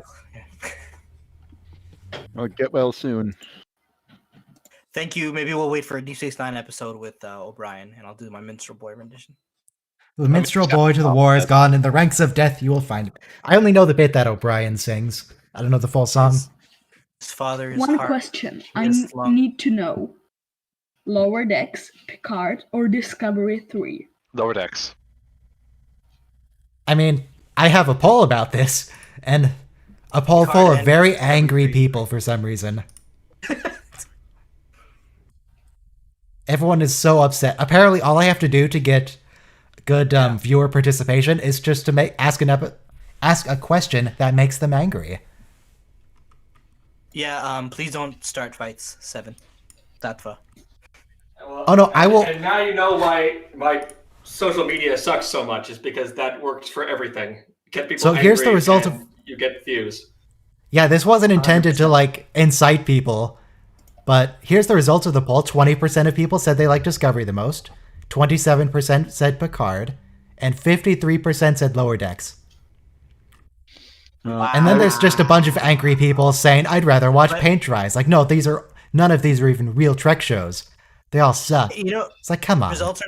Results are not scientific, but that sounds pretty true. Because when you talk to You people should out have there, put Orville in there's a lot there. of hate. It's not a Star Trek. Should put Star Trek Continues in there. Orville is the next Star Trek, officially sense and if- unofficially. People are so unhappy with Discovery and Picard that they really think like Orville is canon. Oh yeah, Old Well- Man Mammoth. We haven't seen him in a while, but I think I think I saw- it will end up canon. I saw Old Man Mammoth online at one point, and his like Discord description thing said recovering from COVID. So I think he's alive because he was online, but he's probably not doing too hot right now. So hopefully he's okay. By the way, about 1999, when I said it would be cool to see another animated Star Trek series, that what they came up with recently is not what I meant. No, I don't think anybody was expecting that. The Lower Decks, Yeah. Lower Decks is pretty good. but it's very little of it. I got it completely watched in 3 days. Oh, Maybe Lieutenant 4. J is behind Riker. Yeah, there she is, between Riker and Troy. Lieutenant J. Yeah, the And she's episodes are gone. short, and it's such great laughs that you want another. It's like popcorn. No, they've Yeah, all there's got Mark. they've all got the headgear. They'll take it off later, but for now, I don't know, they just want to break their nose if they run into something, I guess. It Ooh. does know not what? look Yeah, that's- safe. Oh, it's another fish helmet. It kind of looks like a Yeah. breathing device, but it doesn't actually go under their Yeah. nose. So what's it for? They just want to look as intimidating as possible. They're not succeeding. It does not look Make them look intimidating. alien. That does make it really easy to break their nose. Come to think of it, it's like okay, so Maybe it's a communicator. Okay, they took them off. They're okay. They also have very different outfits here. They look kind of ill-fitting, actually. Too high up on the chest. Those outfits there really remind me of the Sentry robots from the Black Hole. If you think about it, the neck bones are really what defines the Cardassians. The Cardassian neck trick. Right. Their neck bones, and then how it flows into their neck ridges, their cranial ridges. Yes. They also have their lovely spoons. Everybody loves a Cardassian spoon. Spoon heads. He's got a beard there, doesn't he? That is Oh, a yeah? racist Well, kind of. derogatory term. I don't know what I would call that thing. Well, it's a form of beard. It's It's facial hair, right? Yeah? Oh, that's a beard? Oh, I thought that was makeup. Oh, those are mutton chops. I should I've shave my beard into that shape. I should emulate Golmaset. It'd be fantastic. Oh, Grow yeah, we out should do just that. those bits on either side of the lip. I thought that was like makeup for like neck stuff, but okay. Nah, that is hair. The only Cardassian who ever has facial hair. You don't find mutton chops intimidating? I find them intimidating. I don't mess with guys who have nothing, just mutton chops. You don't want to mess with a guy with just mutton chops or just a mullet. What's your favorite race from Star Trek? I mean, humans are pretty Like- cool. Ferengi, obviously. You know, I'm looking at Golmaset here. Before we lose him on the camera, if you look at Golmaset's sides of his head, he has a bunch of like blue veins on either side. He's very blue. Yeah. I Then don't. one of the Cardassians, the back of his head is blonde. For a favorite race, I need to think about it for a bit. Cardassians are okay. I mean, they're space Nazis, but they're interesting at least. I mean, they're not. I mean, they're not mentioning the occupation of Bajor right now. Oh, yeah. In theory, you can like them right now. They're just In you know. theory, we don't know about the Holocaust right now. You know, they had a good Olympics going. I think Starfleet does, but they don't give a shit because they are Starfleet. Yeah, They they're don't gonna get care called out about- on that later in the series. And Ensign Rowe, they're gonna go talk to some Bajora, not Bajorans, Bajora, and they're gonna be, yeah, not happy. But for now, they are absolutely not interested in that, and to me it looks like the Starfleet doesn't care about anything that is not in her territory. Right. Which kind of makes sense, but I see the veins now. Yeah, just covered in blue veins. Also, the Jem'Hadar are cool, but I can't get over the fact that they all have guns and they just try to bludgeon people with the gun instead of shooting them. Every time. The Jem'Hadar are just worthless. Just shoot them. You have a gun. Pull the trigger. So this thing doesn't make any sense, but it's just they're here for a dramatic tension between Captain Picard and Thing. If you have sensors, how would having I guess like the transponder code would be like the GPS of the ship. But if you're going there, how are you not going to see the ship if you just like, all right, I see you on my sensors, I'm coming. Like I see you on long range sensors, I know where you are. Who knows? So anyway, So if we get another shot of Worf, you can see Lieutenant J is right behind Worf. If we get another shot of him.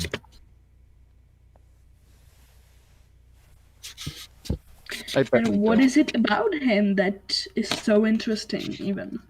Lieutenant J is just a very common background character. She shows up basically everywhere. Oh, She escorts Captain Picard to a concert one time. oh. They go hang Riker out chases together. her down the hallway. Potato casserole. I think it was 80-something episodes she's in. I counted it off one time. You could look up the memory alpha on the appearances tab. That should have everything. After you marry someone, call their culture's food trash, and then insist that they eat and your food. I mean, plankton loaf sounds kind of gross. I don't think that's exactly what happened.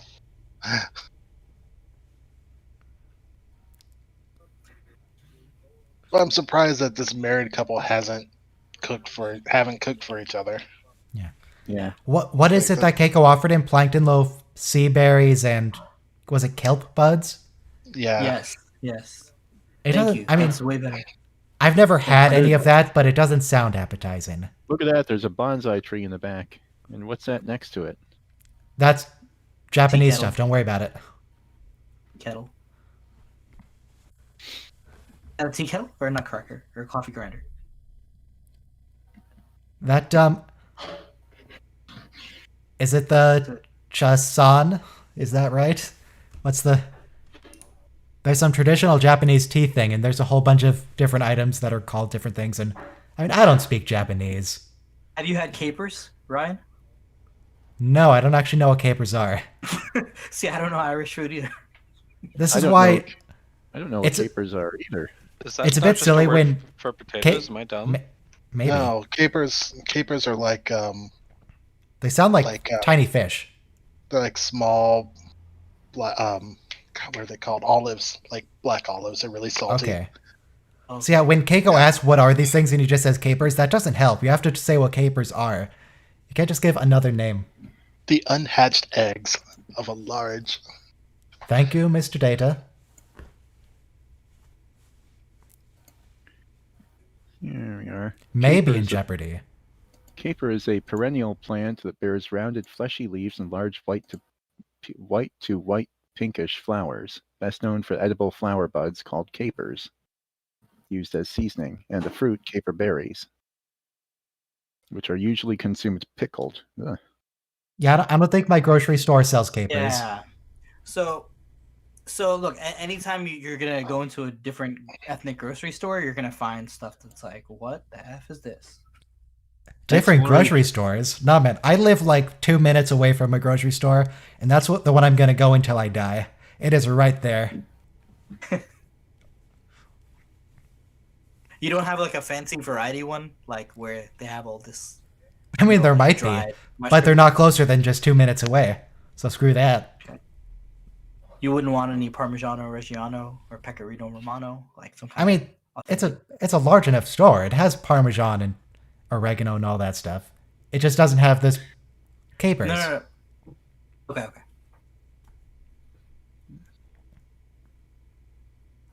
If you look at Worf, he has nose like a Bajoran, a little bit. Kinda.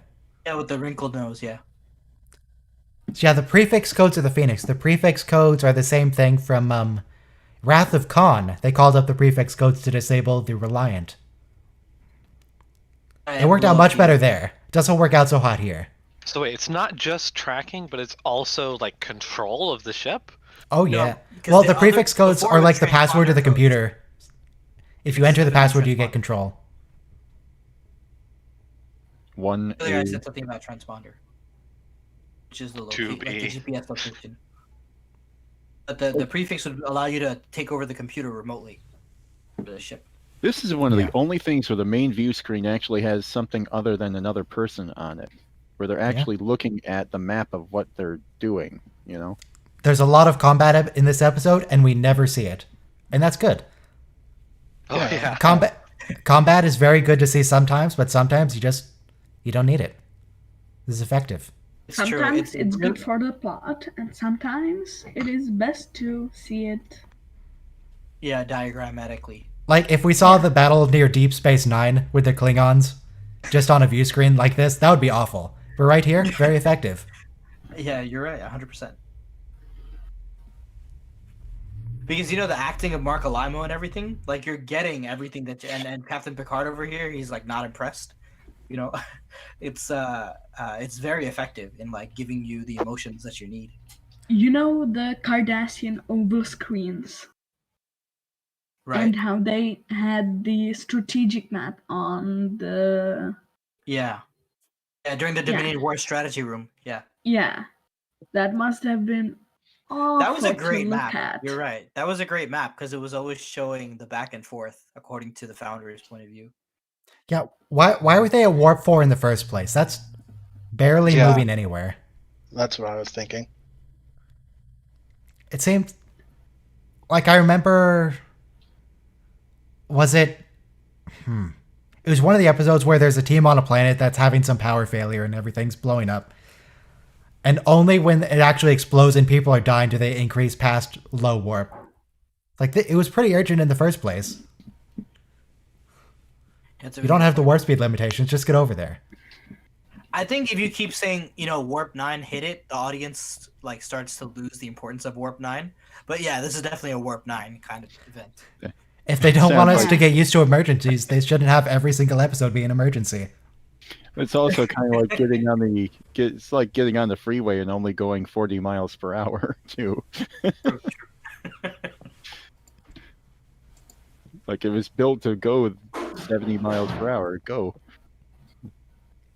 Unless you're worried about power consumption. The EMT wasn't in a rush that day. We're very much establishing here that O'Brien's just racist against Cardassians, which, not ideal. No, he's not racist. He's learned to watch his back. Around those people. He did witness a massacre, though, right? Those Yeah. people. Oh yeah, that's So- awkward. Like, he lost people, and they all lost people, and things like that. I do say pretty frequently it's okay to be racist against Cardassians, but Yeah, you're always yeah. Well, first of all, we do substantially make a distinction between space racist, which is I feel useful, because it's better to accuse someone of being space racist and be clear what you're talking about, other than actually hurling the accusation of bigotry. I feel comfortable being racist against Cardassians because Cardassians are fake; they're not real. But to O'Brien, they're real people. He's just racist against them. He just hates all Space Cardassians. racist makes that clear, though. But you're right. He's racist, and you're space racist. Now, does that make him fake racist then? I mean, he's a fake person who's racist against fake people, so sure. Look there. There's nothing behind the counter. It's just these panels that. Yeah. There's nothing. No shelves. Maybe they open. They just have seamless panels like they do on the uniforms. What's even the point of having a person serving you when they're just going up to a replicator and repeating what you said? Don't worry about that it. for years. Because we needed an excuse for Whoopi Goldberg to get on the show. That's why. Worth Yeah, it for Whoopi Goldberg. It's just sentimental. You're right. It's purely sentimental. I don't even see O'Brien as as purely racist anyway. Traumatized, perhaps. Yeah. But No, but he says Cardies a few times. no, he definitely has that aspect. But all I'm saying, I'm just adding a little bit more to that, to the term. No, racist. I mean, you're right. A soldier's, there's a lot, right? Because when you send a soldier into war, you're telling them to demonize the enemy, right? You're not going to say they're lovely, sweet people who love their children just as much as we love ours, right? It's like they're the enemy. Mm-hmm. Oh, also Or if O'Brien's lieutenant here. Just want to Also, point that I mean, out if real quick. anything, it's like maybe closer to PTSD because didn't the Cardassians massacre people at Setlik 3? Oh yeah, lots of massacre. So he saw them commit massacres. So Lots of bad things happened. it's not Yeah, like I did- he's, I it's did not point like that he's out just, a minute ago. it's not like he's just like watching TV and saying those damn Cardis and like spitting. True. tobacco Isn't or he whatever. So I can see him doing that. If we heard a Vietnam War veteran say those damn gooks, right? Forgive me for using a slur, but I think we would be offended, but we would also understand that this person went through something that none of us went through, and we would also not we'd be a little bit forgiving towards him for that reason. Yeah. And Vietnam was not easy to go through, right? So you might come out with a few scars. And I think he explains it really well right here. Hmm? O'Brien. Yeah, it's the first time he ever killed anyone. By the way, I think it was on Vaporize, which is another interesting point because I think we were talking about whether Federation phasers even vaporize. Oh, they do. They definitely vaporize. What would be the fun if they wouldn't? Usually No, we you just can vaporize a go- rock, but occasionally there's a person needs to get out of there. Can you imagine being that Cardassian? It's not you I hate. I hate what I became because of you. Yeah. I mean, Oh, there's Lieutenant also, that J part of it- in the background on the right. Stud muffin. Now she's all blurred out. It looks like he was trying to eat his beard and got interrupted.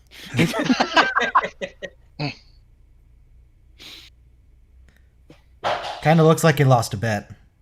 You know, this show was produced on a very tight schedule, and there's times where you can kind of see that. Like, does that look good? Yeah, let's just film it.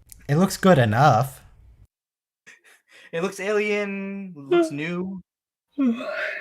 And most of the Cardassian face makeup, the head ridges and everything, the necks, those look great. It's just a weird facial hairstyle. Even their uniforms are really fantastic I mean, they don't show up again like that. What a You know theme. what pain it must have been to be masked to a Cardassian, Jem'Hadar, or a Klingon. Yeah.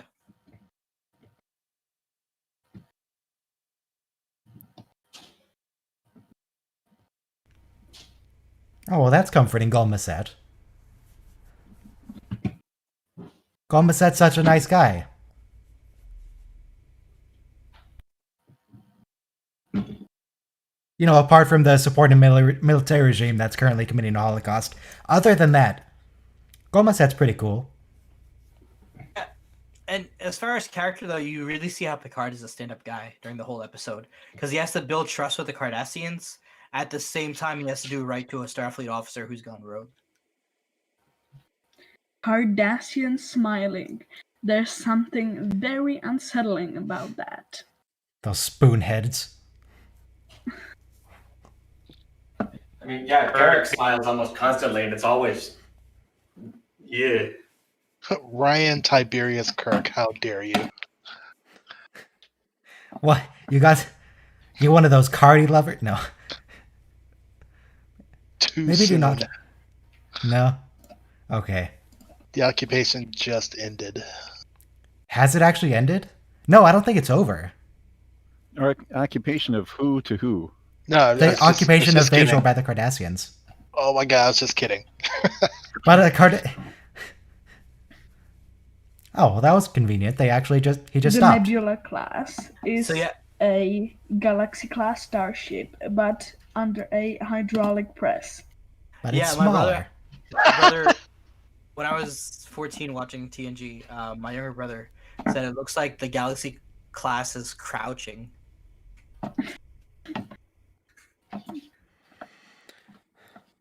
The Galaxy class, particularly around the deflector dish and the way they shoot it from the bottom, it kind of looks like a whale to me. He's so happy having just, killed a bunch of ships. Yeah. Not as much as Voyager, though. Voyager is more whale-like, but I don't see that as much. Yeah, Benjamin Maxwell here just murdered 650 people, but apparently they're cool with that. They're giving him the benefit of the doubt. Assuming he had a good reason for murdering 650 people. Yeah. Oh, he winks at him. Boy, he's sure taking this lightly. Riker's not. Riker's all very upset. Chipper as ever. Target brand mugs there, next to We the were book. discussing Brian's potentially justified racism, but at the end he does make the right decision. Obviously, right? He doesn't side with Maxwell against the Cardis. He's, Yeah. Sides with Picard and Starfleet. So he's not like to the bone racist. Clearly, He didn't turn to the dark side. Yeah. Oh, and of course, yes, Benjamin Maxwell here is also the warden in Shawshank Redemption. The corrupt warden.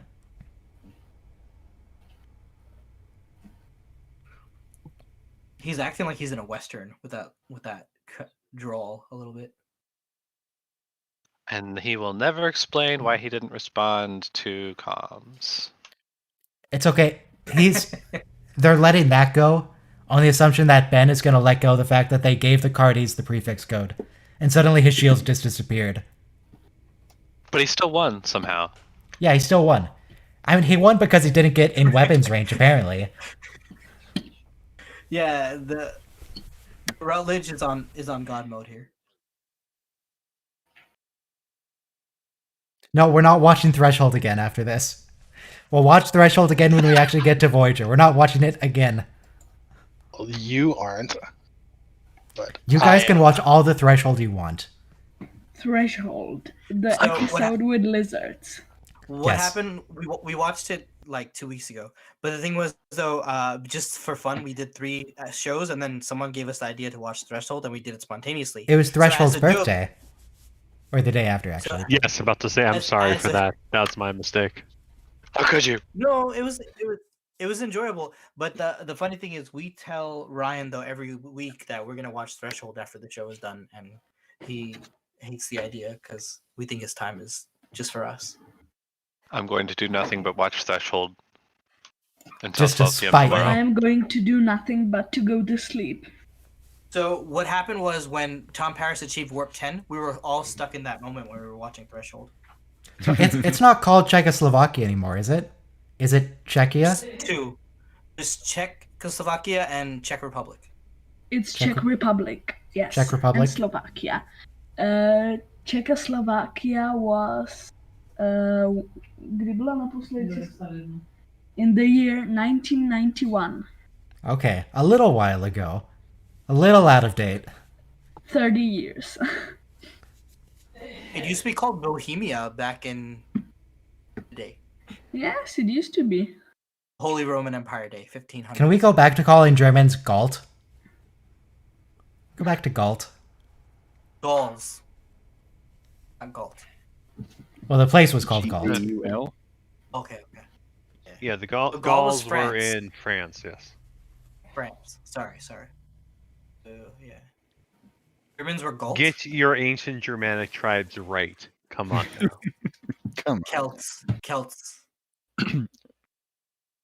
So I'm looking at a map of Celtica, apparently it was called. So it's France and modern Germany, part of modern Germany. Yeah, but they called it Germania, the Romans. So they had Germany. Or Aleman or whatever. I mean, they went up to Britain too, so they knew about all that. Britain itself is a Latin name for Britannia. Brittany was the Roman province. No, do not let him retain command. He murdered 650 people with his starship and nobody on the bridge questioned it. Just like have Data take command. Send Riker over. Do not let him have the ship. An android? Yeah, like in you could let command? second in command drive the ship. You don't need to tow it. His second in command is... I don't know if I would trust the second in command. The second in command might have been perfectly cool with murdering 650 people. Oh yeah, that's true. I just let Riker take it and then we can I sort would that all send it out once on they get back to base. autopilot. Well, I mean, I think one time when Bashir was arrested, Mimochodem mám. Cisco says, "Do you have to take my men across the promenade in chains?" In irons, yeah. The irons, right? So it's like you don't want to. Enterprise. don't- Oh, Phoenix is What? out. See, this is why we do not let Maxwell have the ship. No way. Because he took a hard ride at warp. Yeah, that, Thanks, Maxwell. That's unbelievable. They changed course. So you don't And want what to did drag you somebody back home. expect? Like you don't want to drag somebody like on, like back in the cowboy days, they would drag you like behind a horse or something, rope you to a horse and drag you. I mean, they can just put him in quarters. They don't have to be dramatic about it. Just don't let him have command of the ship. kohlrabi sounds delicious. Wait, why do we need to ask Fake Ducat? Can't we read the transponder codes? Don't we know what kind of ship it is? We established this. But his response, even if they know that, is important. I guess. I think informationally, right? We've ascertained that he's not just doing this because his wife and kids died, right? So he's not off his rocker. The Cardassians are up to something. I mean, he's right, but he's not. Even though he's they not are, right in it's what still he's the doing. wrong way to, yeah. Yeah, no, I mean, and also, you've gone rogue, right? Like, there's no excuse. I mean, you're not allowed to go rogue. Oh, that scene where is that a triangle? Is that a triangle? Not crazy. It looked like a triangle. Sure looked like it to me. Hang on. I was looking at the engine configuration. I didn't see it long enough, but I think the engines might have been different. I need to scroll back after this and look at that triangle. We think he's crazy, but he's not.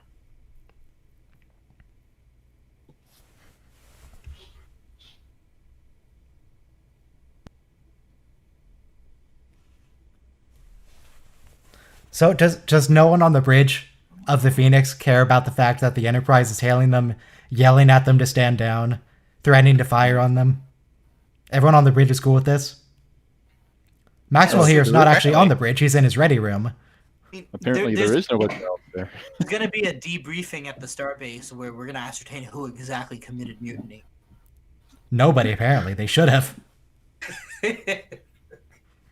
Maybe they couldn't. It was just Maxwell all by himself. Just piloting the ship from his ready room. Everyone else was sent home for the day. Just firing torpedoes on Cardassian freighters. It's like, what was that? Yeah. Hang on. Oh. It might be the triangle. No, I don't think so. I think it's a different triangle. It's triangular, but yeah, it might not be the triangle. One situation here is that both of the highest ranking people are captains, and so there's no single outranking of anybody else. And I imagine that this sort of situation where two captains or something on the same side are facing off each other must happen a lot sometimes in the real world. It comes up in Voyager. Apparently there's some obscure standard that the captain of the ship with the higher firepower is in command. Yeah. Really? It was something like whichever ship has tactical superiority or something. Yeah. Yeah, they did it with the Equinox. Oh, I didn't know that. That's interesting. Also, what do you mean Captain Picard's hair is disheveled? What do you mean? He barely has hair. What could be disheveled there?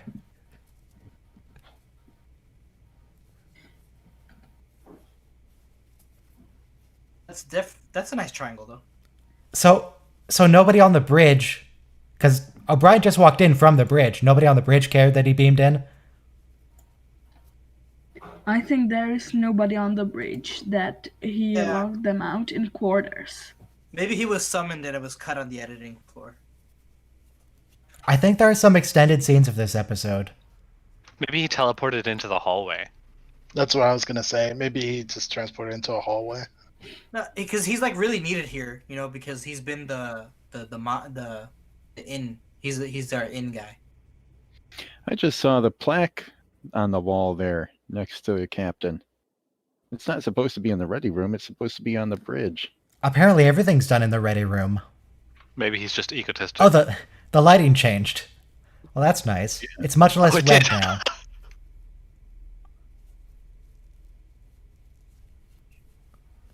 Yeah, surely everyone on the crew would notice that the ship is on red alert. Does really nobody care about this on the ship? He's too good of a captain. He's convinced them of his position and then got them to follow him. What? Okay, sure. In this particular aspect, he's a really good captain, clearly. He's really good at manipulating people.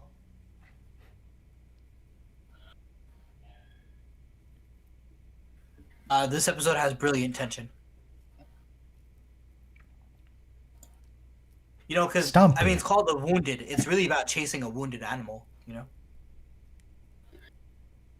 It may be full of tension, but not if you watch it for, like, the 5th time. I mean, I think this, it's been a while, but you can appreciate it from a direction cinematography kind of point of view. Yes. Oh, I totally. They're at red alert and having this heart-to-heart reminiscing. Like, Yeah. Everyone on the Enterprise is freaking out, wondering, like, is O'Brien succeeding? It's been a while. The ship's still at red alert. The weapons are still armed. What's happening? There's the plaque on the wall.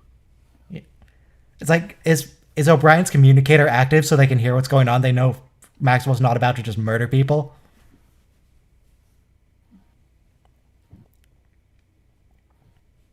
Hey, they sing pretty well. Yeah.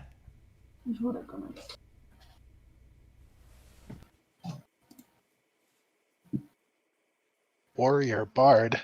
Did you dual warrior class? Can you do that? Yep. Oh yeah, you can multi-class in Warrior and Bard. Fighter and Bard.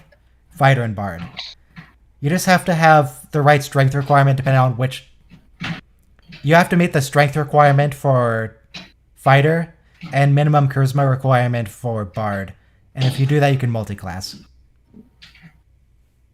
He passed away this year, right? Who? Bob Gunton Maxwell? last year. Yeah. Did he? His name is Bob Gunton. Let me look him up. Last year. I Bob like Gunton. him. No, he's fine. He's okay. Okay, sorry. He's currently 75. So he's kind of the forerunner to the Maquis also, by the way, because Federation citizens going rogue over the Cardassian. oh yeah. Yeah, he is. That's true. Mm. Good point. Okay, now he's confined to quarters. Thank you. This was they should have done the Jesus. first time, right? Go to your room, young man. So If he you has say a so, tactical Brian. thing in his ready room.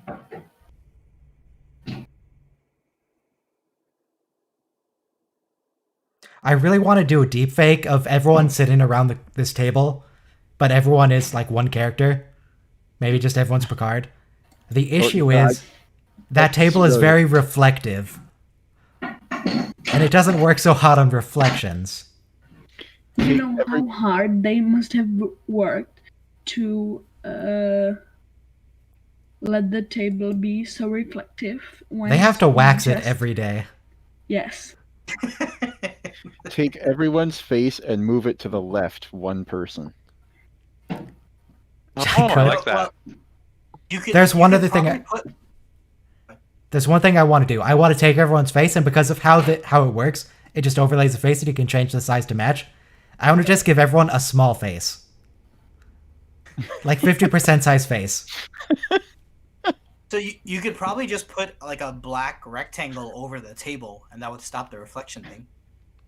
Yeah, you could just black out the table. I could. Oh, by the way, we know you're transporting weapons. Oh, yeah. Oh, look at that nice recessed lighting above the ship models. It looks good. Look at the palm tree.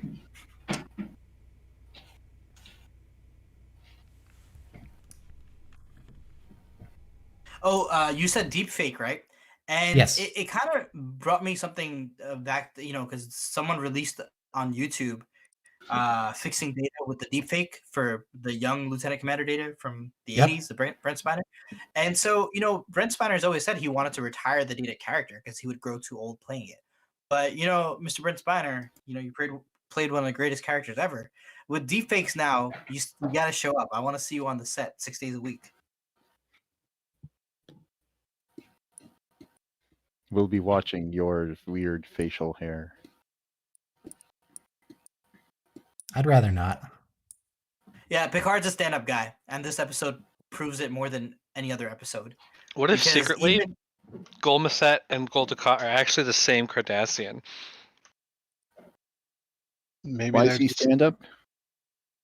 I don't think Dukat ever grew mutton chops. Unless that's Dukat, and you just change his name. Because at one Always- point Dukat mentions Maset as his commander in the past. Oh, that's interesting. Does he? That doesn't sound right. But But Picard Thought just so. dramatically turns his back I don't on think so. someone over here with the chair. I got a always ma- thought, I always thought that Ducat and Musset had like a Tariq Varric thing going, where they were just. Sorry. Okay, Ronald D. Moore was the story editor on this, not Brandon Braga, and he went to Deep Space Nine. Okay, everyone, if you would direct your attention to the stream, this is the deepfake. 1991. This is how it looks, just by itself normally. So what you can do is you can hit a hotkey to adjust the blurs around the edges. Let me bring this up over here. So right now, I don't know if you can read that at this size. Nope. But it says blur mask modifier 88. That's per pixel, how many pixels it's blurring around the edges. Bump that up to like 200, then starts looking pretty good. Want to adjust the erode mask, that just like takes out part of the edge, it just clips it, and then it blurs the rest. Bring that up to like 50, that starts looking really pretty good. Interesting. That looks like him. But the important thing I can do, I can change the size of his face. So let me hit that hotkey. Now, I have to fix the weird eyebrows sticking out because it's just overlaying the face. But there's tiny face Picard. That's amazing. Oh god, it's Charlie Kirk. Or I can also increase the size of the face, but that doesn't look like anything. That can't be Picard. I can just make him giant Picard. There we go. How about size 8? Plus 8. He looks very youthful there. So, guys, I have to go. Have fun, and see you tomorrow. Yep. Nice meeting you. Tomorrow we will be watching Bar Association, A Session, and Rules of Engagement, which are all excellent. Looking forward to that. So, bye. Bye. Nice meeting you. And all the cool people are going to be staying here and watching Threshold. Sure. Forever, now and forever.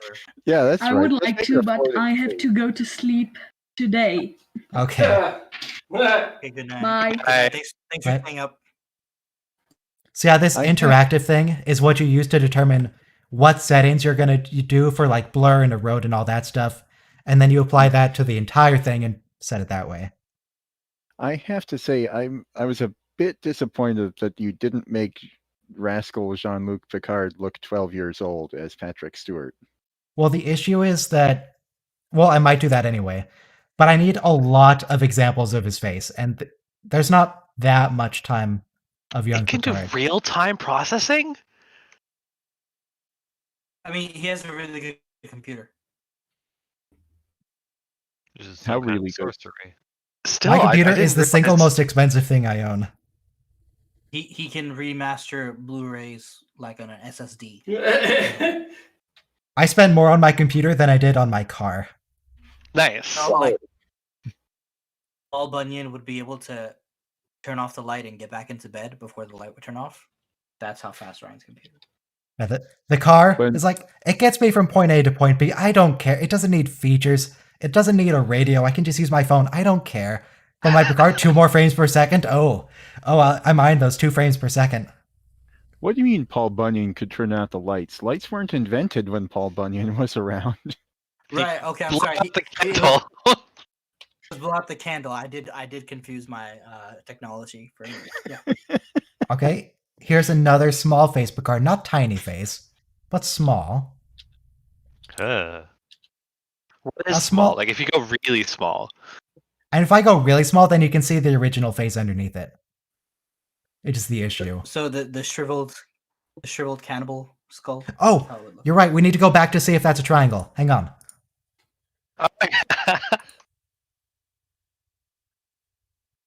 Skip we have the the ad. I ad on don't want cam. an ad. Okay, The images triangle. didn't look right, but of course we've seen. Go ahead. Oh, we've seen different engines on it before, so. You guys continue. I need to find this triangle. Mr. Deutschland, did you get the other cat flown in? Everything's good? Yes, both cats are here now. Yay! Yay! Now we can't look at the cat quite yet on stream because I need to look at this triangle. I But- can. Right. We're admiring the cat. I'm looking Alright. at the cat. Oh, the cat's right now. Yep. He blends in a bit more. He does. Oh, there are 2 there? Oh, I didn't see the other one. Is that? Nice. It's so That's similar. good. I'm glad the pet made it safely on the flight. It's always I- risky. I think this might be it because it has that same like the flat nose. I think this is an upside down triangle. It's too angled It on looks the like a pyramid wedge shape. Yeah, I know, right? Yeah, It's a but- wedge shape. If Well, you in the look upper- like right here, you can see there's a little bit going across. I think they might have just glued a bit to the back, make it pointy. Well, in the upper right here, you can see that the thumbnail picture, that's actually really flat looking, and there are two I'll call them engine lights, and I don't see that similar shape on the posterior of this ship, nor do I see any engine lights. Let me get So a. maybe not. It looks. different It does look a comparison. lot like the other ones with the 3 dots and everything. You know, Oh, I didn't like know- especially the 3 dots on over here.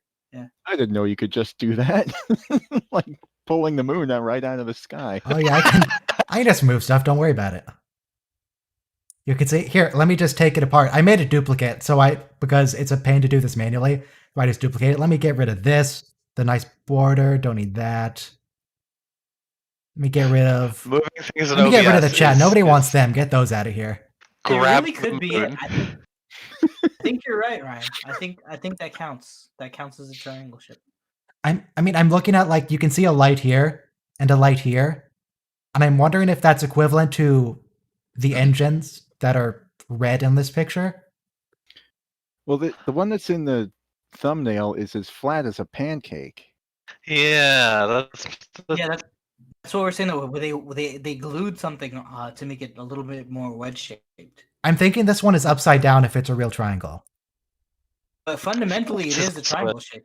This is also like a ship of thesis problem. Like How many bits can you glue on before it's a different triangle? exactly. That's a really interesting. I'm mostly looking at this flat bit on the end. Oh, you can't really see it. Let me move this. I'm mostly looking at this flat bit because if you look at the flat bit on the nose of the original triangle, it has that same thing. Did you ever find yeah, like a wiki article or something that lists all the triangle ship occurrences? I did. That's However, cheating and unsportsmanlike. we've already found at least one instance that wasn't on it. Right. But then I can see more pictures of the triangle ship that we know are the triangle ship. Right. Okay, that's fair. Let me. Right, but we're trying not to go off a list because we're trying to observe and independently verify. But more reference images are good. Redress Yeah. of the Husnock warship is what that page is called. Let me look that up. Redresses of the Husnock ship. The Husnock won't be a good example, but we can get a slightly different look. So here's oh, hang on, let me move the triangle out of the way. So this has sort of the same two engines on the back. Let me look up. That's the the Jovis same again. model? Yeah, that's the same model. Easy one to paint You can job, mostly though. tell because of the engines on the back and the pattern of lights on the bottom. Wow. Okay. That's Well, I why changed it's my so. mind then. Who knows? It could be or it couldn't be. That's why it's so hard to tell because they change it so much, and we have such a low resolution view. Right. Yeah, the- yeah. Like How even they look at this described- thing. This looks totally different, but it's different. It's the same model. It has the same lights. It has the same, not at this particular image, but it has the same impulse engines. I'm convinced it's the triangle ship. I think it's a triangle. Mm-hmm. Can you give a link to call that this 19? page here? Sure, I'll post that in the YouTube and on the Discord. Everyone can see it there. Don't spoil the fun of announcing triangles. So this page is saying this page is saying it's used as a Cardassian transport in rules of engagement, which will be seen tomorrow.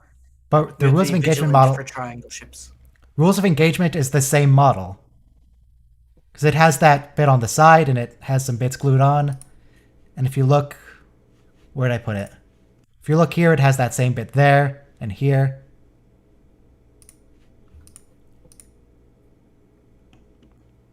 I think it's a triangle. I concur. Concur, Doctor.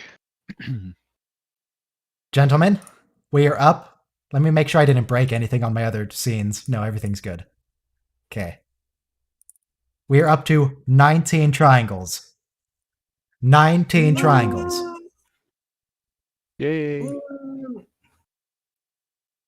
All right, so before we Beautiful. end, It was an unlisted one, in honor of COVID-19.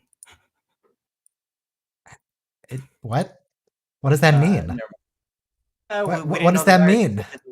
But anyway, yeah. So we discovered something, and it was number 19. So 19 is the lucky Oh. number to discover. Okay. Oh, I would say unlucky number, but Hang on, I True, need to. true. I'm trying to. Okay, get rid of. No, just move that to the side. Okay, and there's. Move it over like that. Okay. Then blur the screen briefly.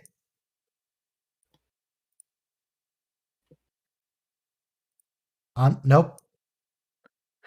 Okay, we briefly saw Herr Deutschland, but it's okay. Ah, you're famous. among Here's a cat. 31 people. Your cat's more famous though. No, I gotta crop over to the right. You're missing one cat. There's 2 cats now. Stealth cat. Yes, he's Ninja Cat. Didn't even see that cat. All right, we got the cats. Oh wow! We did it. Yay! We did it. And I think this is the first time they've shared a bed together since he moved in. Oh, yeah. Aww. Nice. Oh, that's awesome. That's very sweet. Oh, she was not a fan when he showed up. Oh, I- they I've- didn't know each other from before? No, they're cats. They're dumb. I've so broken this scene. What is this? What is? Can In you general, they're see territorial. scenes? They're not That's going to like be happy. hell. Oh, I I was about have, to say the text is fine where it is. It just the my image is taking up more than normally would. yeah. I have 5 scenes, which is the info, a blurred screen, a not blurred screen, just the star field, and the one I made just right now, so I didn't break everything else. Nice. All Thank right. you, chat. Let's go over what episodes are tomorrow. We already said, but I want to go over them in a little more detail. Bar Association, where Rom quotes the Communist Manifesto, so that's good. Which one was a session? Oh, a session is the one with the fake emissary. And they have an emissary off. Oh yeah. And then the last episode tomorrow is going to be Rules of Engagement, which is a courtroom episode, and I love it. It is a great Dun, episode. dun. That's an Is episode. Rules of Engagement the one with like the Klingon lawyer? Yeah, that's the one where Worf Mhm. is accused of a massacre. That should be good. His That was name is an Chapok. Interesting character. Yeah, Chapok. Yeah, the cat is trying to escape. There we go. I've brought the screen down a little bit so we can see more of the cat. It's a good cat. Anything else we need to go over today? Live stream. Is that it for today? Do we need anything else? We good? Thresholds. Other than Threshold? Let's say we got get that started and off we go. Next week, TNG. I know one of the episodes is next week because it was the play next on Amazon, which is going to be the Ardra episode about the Flim Flam artist. Oh, nice. A flim flam man. A Flim And it Flam man. opens with a reenactment of A Christmas Carol. Oh yeah. We still can't watch A Christmas Carol with Patrick Stewart in it because it's not really available to stream anywhere. Or you can get it on Amazon, but it's like $5 to rent. I can't believe you're. Huh? The better version has Muppets anyways. One day You we might see be if able to if watch you it. have the stream open, but Ryan is petting the cats with his mouse cursor. They're good cats.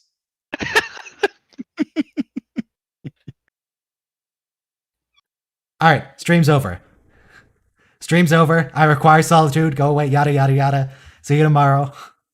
Be gone. Yeah, guys. Cheers. See you tomorrow. Bye. Bye bye.